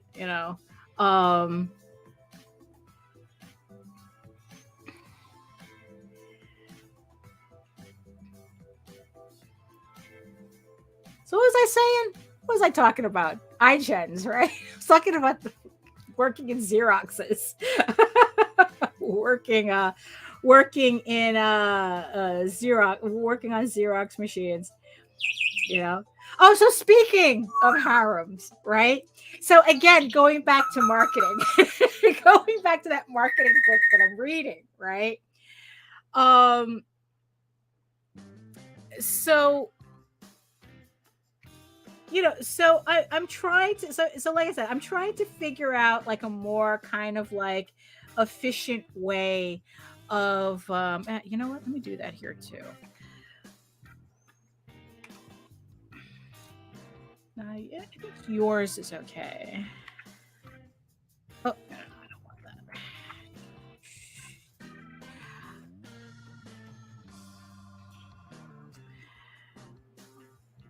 that. And it's like I guess it was like trying to like figure out like all the like I guess like the fan art stuff that I was talking about, trying to make that bridge that connection, to bridge that gap between the cold audience member who like someone who's just coming to your table for the first time and it's like, oh, what is this? And using fan art as a way to kind of like bridge that gap where it's like, oh, well, if you like this fan art, maybe you'll like this book, that type of thing. So, and it kind of just made me think about, it's like, what? It's like, what am I marketing, in the end? It's like, what am I, what are these connections that I'm trying to make, right? So, oh, maybe you guys can answer this for me, okay? because it's like, so I'm thinking about like all this fan art, like these fan art connections, right? That I'm trying to make between my comics and the fan art public in general, right? And I'm just kind of wondering, like, okay, so especially when it comes to anime, right? I'm just completely out of the loop. I mean, it's like, look, the most recent anime that I've watched was Violet Evergarden. Uh, that's yes, very much so. Like I said, not wrong. Absolutely not wrong. Not wrong. Um, because one of the because it's like so Violet Evergarden is the last anime that I watched. And then like before that, I think like the last anime I watched before that was, I think it was Escaflowne. I think Escaflowne was probably the last anime I watched, like sat down and really watched. I do have a series called The 12 Kingdoms that I only partially watched, and I just have to sit down and watch it. And but here's the thing, right? So if I'm using, so King of Raven, my book, I've always kind of considered kind of like, as you can tell from this piece, kind of like it's kind of sort of a harem manga, or more like a reverse, or although it's kind of hard to tell. It's kind of hard to tell. It's, so Eagle Raven has options, let's just say that. And so I kind of like considered, it's like, okay, so a harem manga especially is something that I think that this book, that my work has in common with. Now, but the thing is though, is that, okay, so what's the harem manga that I remember? Okay, so it's like, we're talking about like Tenchi Muyo, but it's not, it's kind of, Tenchi Muyo is more like a comedy type of thing. So I'm thinking, okay, more dramas, right? So we're talking about, well, the thing is though, Utena, right? Revolutionary Girl Utena. I mean, I know that that's not a harem manga, but it is like a bunch of people fighting over one girl. So I'm kind of leaning towards that. And then it's like there's the Rose of Versailles. The Rose of Versailles, which is also kind of, where I kind of lean towards. But here's the thing, when it comes to fan art, how old is too old? Like, do you guys even know this anime that I'm talking about? Especially those of you that came in from Twitch. It's like, do you know Escaflowne? It's like, are you familiar with Tenchi? Are you familiar with Utena? Although I would think that Utena and Rose of Versailles are more iconic, so I'd be surprised if you don't. But I also wouldn't be surprised if it's like, oh, that's a little too old. Like also another series that I really attached to this is Ixer 1, especially Ixer 1. It's like, okay, so you've heard of these, you haven't seen it. You've seen Tenchi, right? Okay.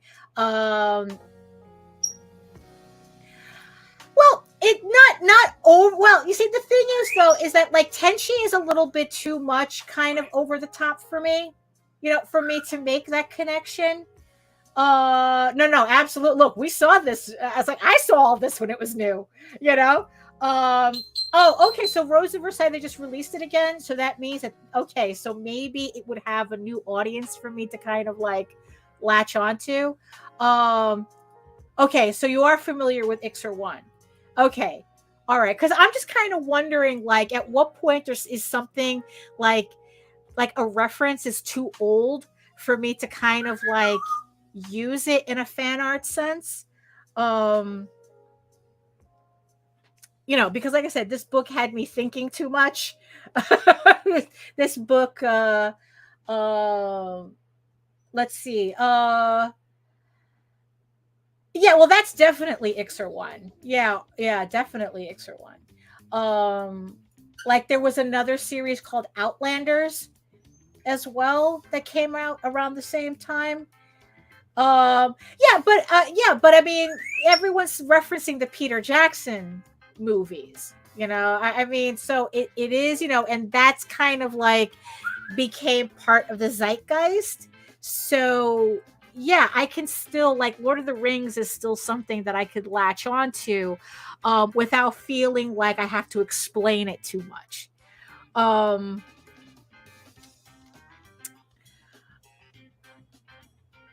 so yeah, so I'm just kind of like wondering, like, yeah, like how old is too old? Because like I said, I may be going to this convention and I might do like a couple of new pieces, fan art pieces, just to kind of test the waters. uh let's see. I'm sure you meant obscure, right? It's like, yeah, a lot of them are more obscure. So that's what I'm kind of concerned about, is that am I being too obscure? you know, okay. So it's like, let's see. What did Joe recommend? What is Those Who Hunt Elves? So okay, so that's something for me to watch. Like, if I wanted, like, what's the are they like fantasy? What's like Lodos Wars? Would anybody still recognize Lodos Wars? Although I'm kind of assuming a lot of people would, because I see someone puts up a piece of Deedlit and everyone goes nuts. So I kind of think Lodos Wars would be a safe bet. Because I think that Lotus Wars is just so iconic that that I don't think I would have an issue with that. But it's like, yeah, it's like what's yeah, so what fantasy anime is out there that people are watching? Like I said, I am so out of the loop.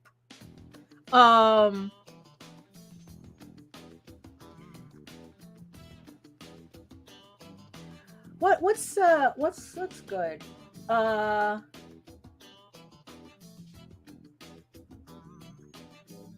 I don't know. I just don't remember the dark elf name. Puritas? I think it was Puritas or something like that. So Gothic Lolita Angel saying, so Lotus Wars has a new game? That they have a game out? Or is that Airmaster? You see, that's how, just like, I'm just so out of it.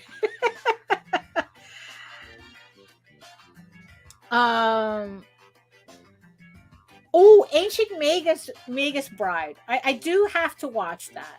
It has that whole Beauty and the Beast vibe that I always love anything based on Beauty and the Beast. So yeah, I guess I just finally have to sit down and watch that. Let's see. Although I do like isekai. I do like that. I mean, it's like, that is, that's Escaflowne. That's Escaflowne, pretty much. Escaflowne, 12 Kingdoms, they're both isekai.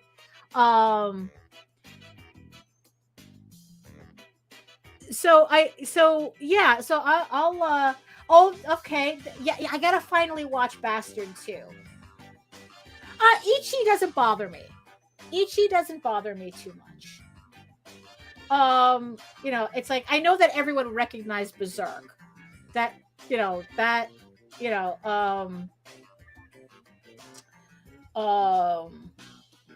yeah, Ichi doesn't bother me too much.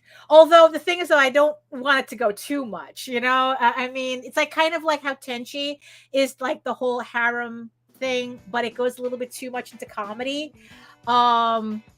Let's see. 12 Kingdoms was boring and dragged. There's also currently running a version. I think it was called Bell, I think. Is that what you're talking about? And then Joe says that he's more into like sci-fi fighting, slice of life type. Yeah, it's like, yeah, I really do need it to be fantasy. Yeah, I just like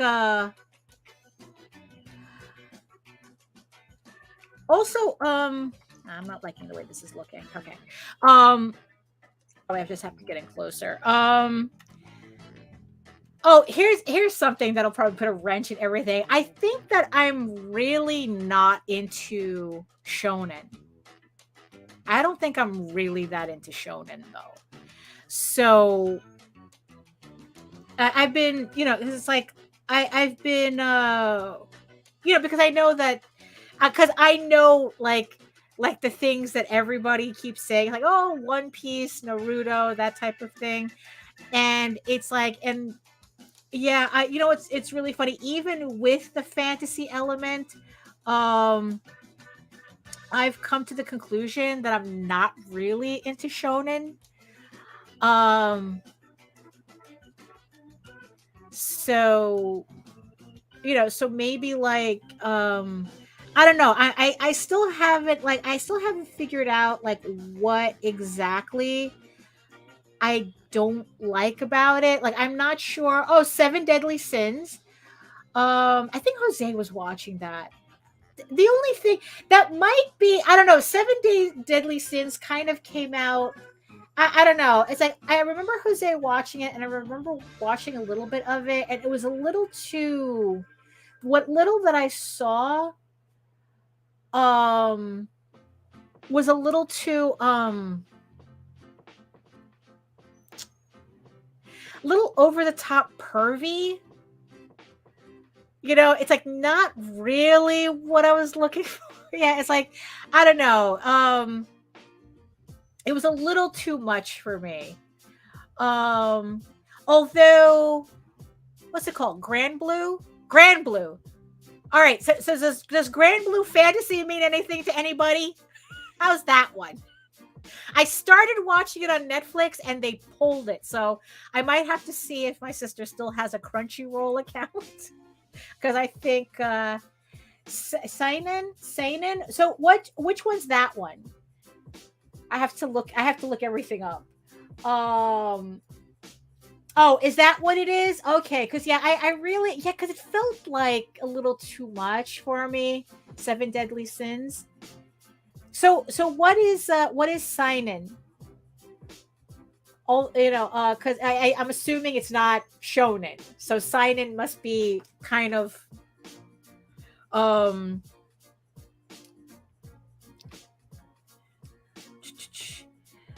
okay, so Grand, because that one was a little closer to Grand Blue Fantasy was a little closer to what I was kind of looking for. But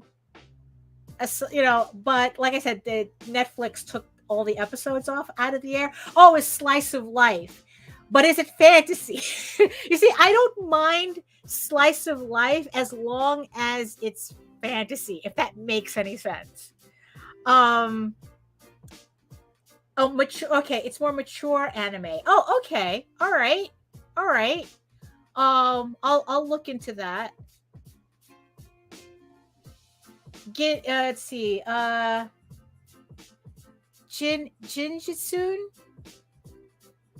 Okay, I'll look into that.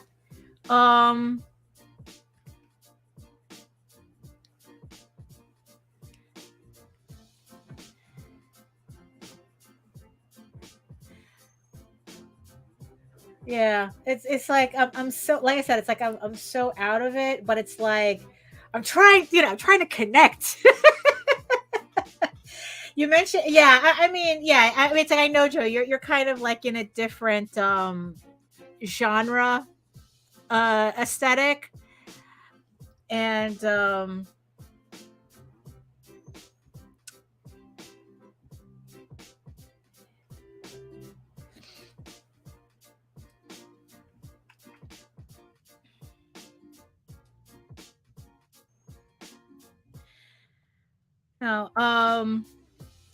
no, so that's what I was just thinking about with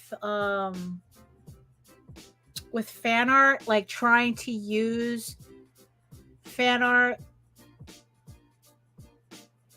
and like it's like what different fan art now that I know what I know, like what would be like the different types of fan art I would do this time, but like I said, it's like I have to just figure out this whole Baltimore thing, and then I'll report back. um oh, let's see. Fan streaming sites. Okay. All right. Yeah, I'm pretty sure that it's like if I did a Google search, but it's like, I wanted to do the initial live question first. Because it has been bugging me. It has been bothering me.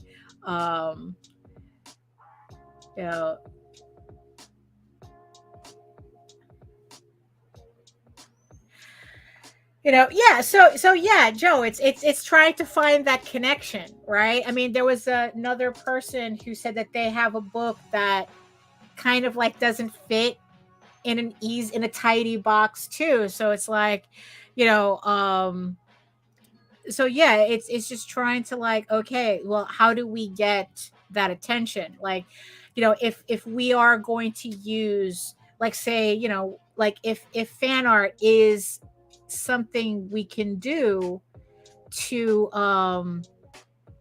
bridge that gap, yeah, what would be like for you, Joe? I would think that doing like yeah, like Wonder Woman and She-Hulk would be kind of like yeah, that's what I'm gonna add. That's what I'm also gonna do, Patrick. I'm gonna see like what's check those types of sites to see yeah, because I think, Bear Stars, yeah. Yeah, I never got to watch that. I mean, it's, what it is, it's like anime is I can't watch them dubbed. I can't. I could only watch them subtitled, which means that I have to actually sit down and concentrate because I have to read the screen. It's not something that I could just pop it on and then have it in the background while I'm working. So yeah, so I just have to so it's a little bit more of an effort for me to kind of like catch up with anime than anything else.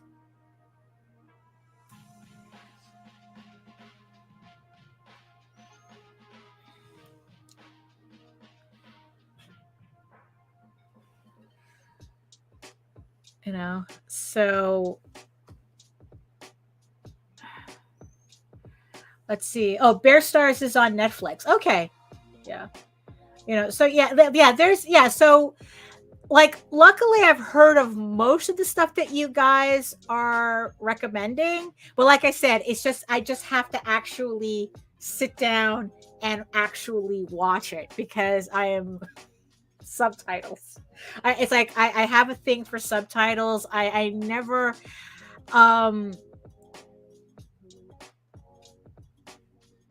yeah, it's like I'm just not into dubs at all.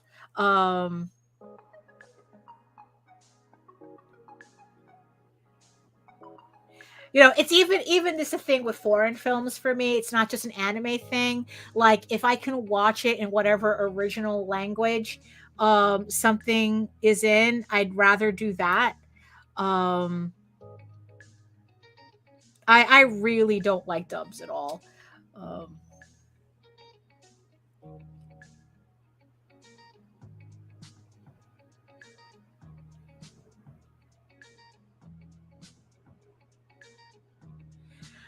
so there we go. So let me take a look at that. Yeah, it's yeah, very nice, very nice. Yeah, this is let me just save. I don't think I saved my file the entire time. Oh my goodness. But yeah, so here we are at the top of the second hour.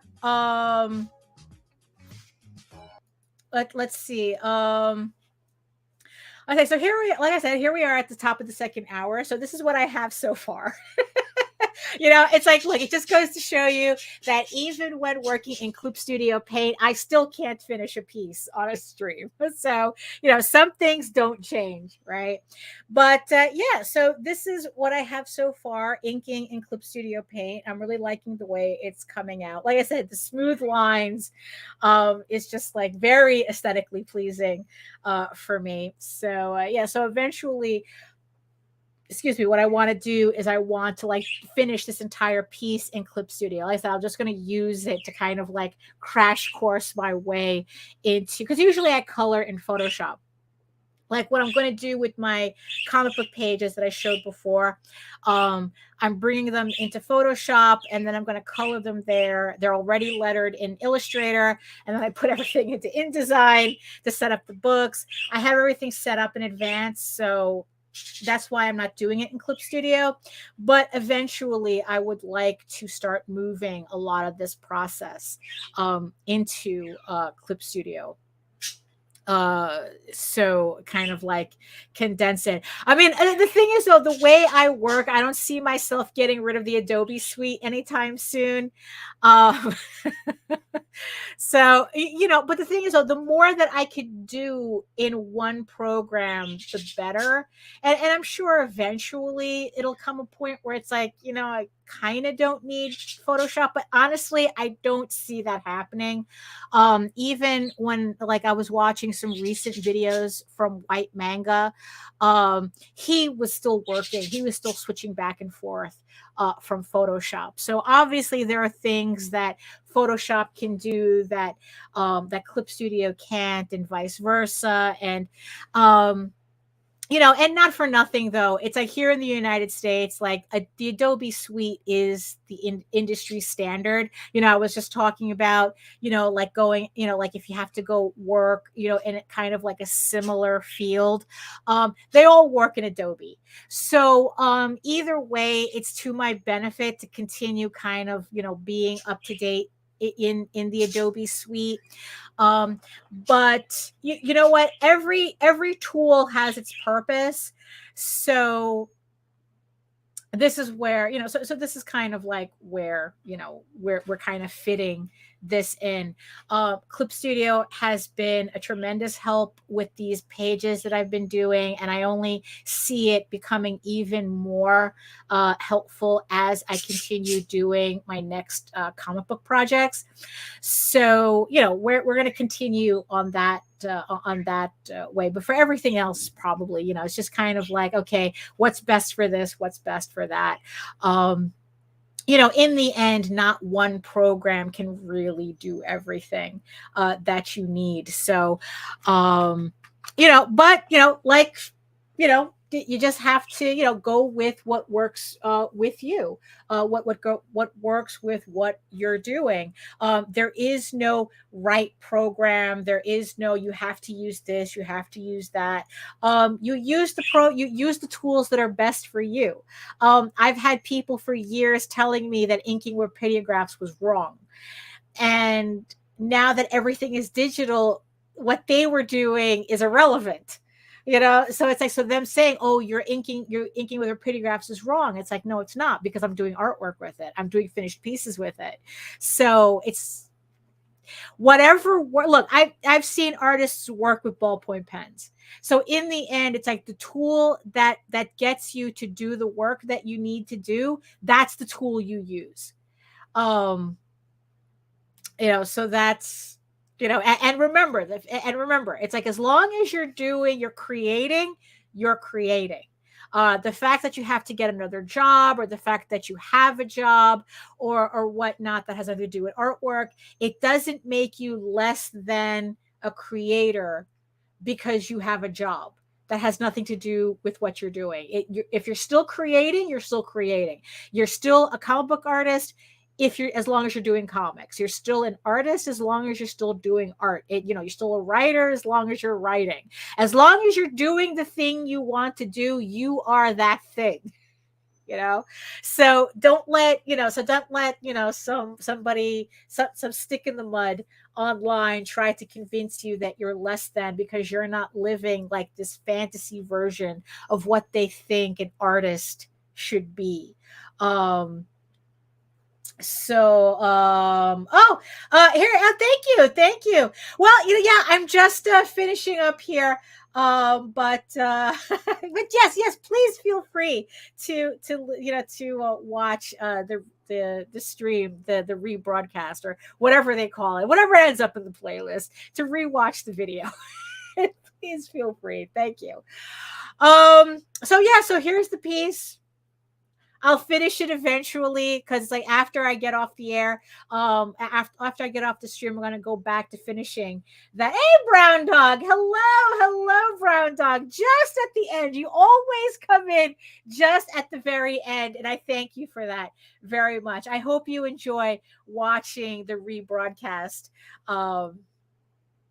I thought we had a really good conversation. Everybody from Twitch, just look at that. I got a lot of people from Twitch coming in. A lot of interesting conversation coming from Twitch. Very nice. Along with all the regulars in the chat.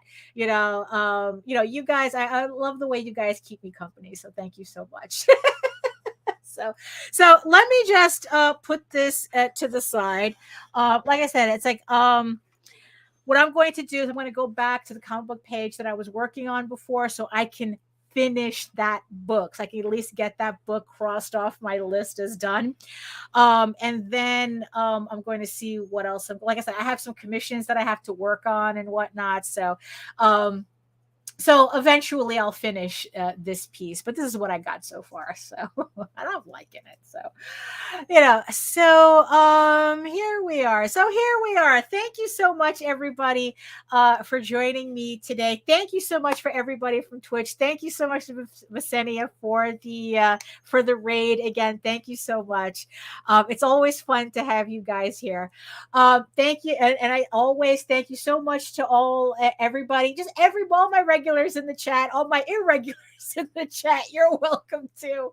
But just thank you so much for being in the chat and keeping me company for this 2 hours. And yes, thank you so much to the 17 eyeball people watching me from regions beyond. Yes, just 17 people. Thank you to the 17 people who are next to the giant eyeball on my screen. And it's not really a giant eyeball. It's just, it's just Streamyard telling me how many people are viewing simultaneously. But I'm calling you eyeball people is funny. Come on. So let's see. So where am I? Where's my stuff? Oh my goodness. So here we are at the end of another stream. Like I said, thank you so much for everybody for hanging out with me for the 2 hours.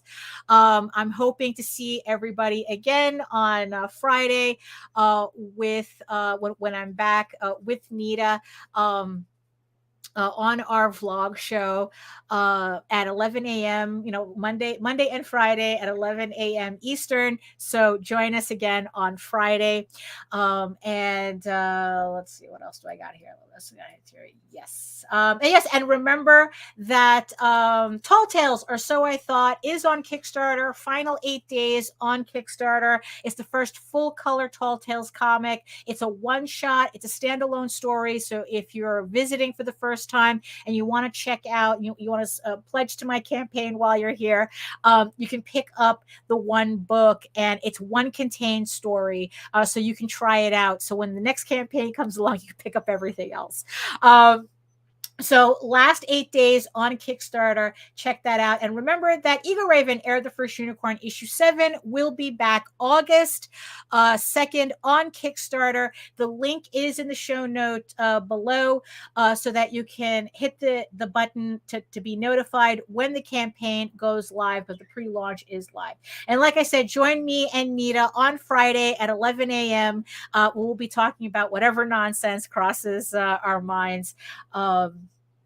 on that day, although the topic is going to be what not to do on Kickstarter, which I think is just important as what to do on Kickstarter. So if you're looking on planning, if you're planning a campaign or looking to do a campaign, join us on Friday and we can answer any questions that you have. And remember, Saturday is another episode of House of Bob, the adults only live stream, where me and Nita, we will be having a conversation of I don't know what, but I will be working on more risque artwork that is not suitable for the day crowd. You will have to be age verified in order to log in and watch the stream. So if you're able to do that, join us on Saturday at 8 p.m. Eastern as well. So if you want to learn more about me and my artwork and everything else, you can head on over to my main portfolio site at egoworks.com, EGOWRKS, where you can find links to all of my galleries and social media sites, but I mostly post to Facebook. If you are interested in seeing sketches and current work in progress and any live updates that I may have, including any finished artwork or whatnot. Unfortunately, it won't be this, but follow me on Facebook if you want kind of like the latest up-to-date stuff about what's going on. And remember that you can catch me here on YouTube, watch all my videos on how I make my comics, any previous live streams and previous vlogs at my channel at Daphne Lage Art right here, and that's Lage. And remember that everything simulcasts also through the Indie Comics Network, all my videos and our semi-weekly live streams. So remember to like, subscribe, share, and hit the notification bell so that you get notified whenever I go live on either of those channels. And remember, you can also read Ego Raven, Heir of the First Unicorn, for free before the Kickstarter starts, for free, uploading every day, Monday through Friday. But if you prefer your fantasy to be more of a furry Lord of the Rings adventure, you can follow the link over to Tall Tales, TAILS online.com, where not only can you read the first 20 issues of Tall Tales for free, but you can catch up on the latest story arc, Tears in the Mother, which is also currently uploading Monday through Friday. So thank you so much, everybody, for joining me today. I really appreciate it. I hope you had a lot of fun. I know I did. Thank you again to all the raiders from Twitch. I really, really enjoyed your company. Thank you so much for staying and talking to me. And watching me hardly get any work done in Clip Studio Paint. So thank you so much again, and have a really nice rest of your day, and I will see you guys next time. Are you not entertained? Are you not entertained? Is this not why you are here?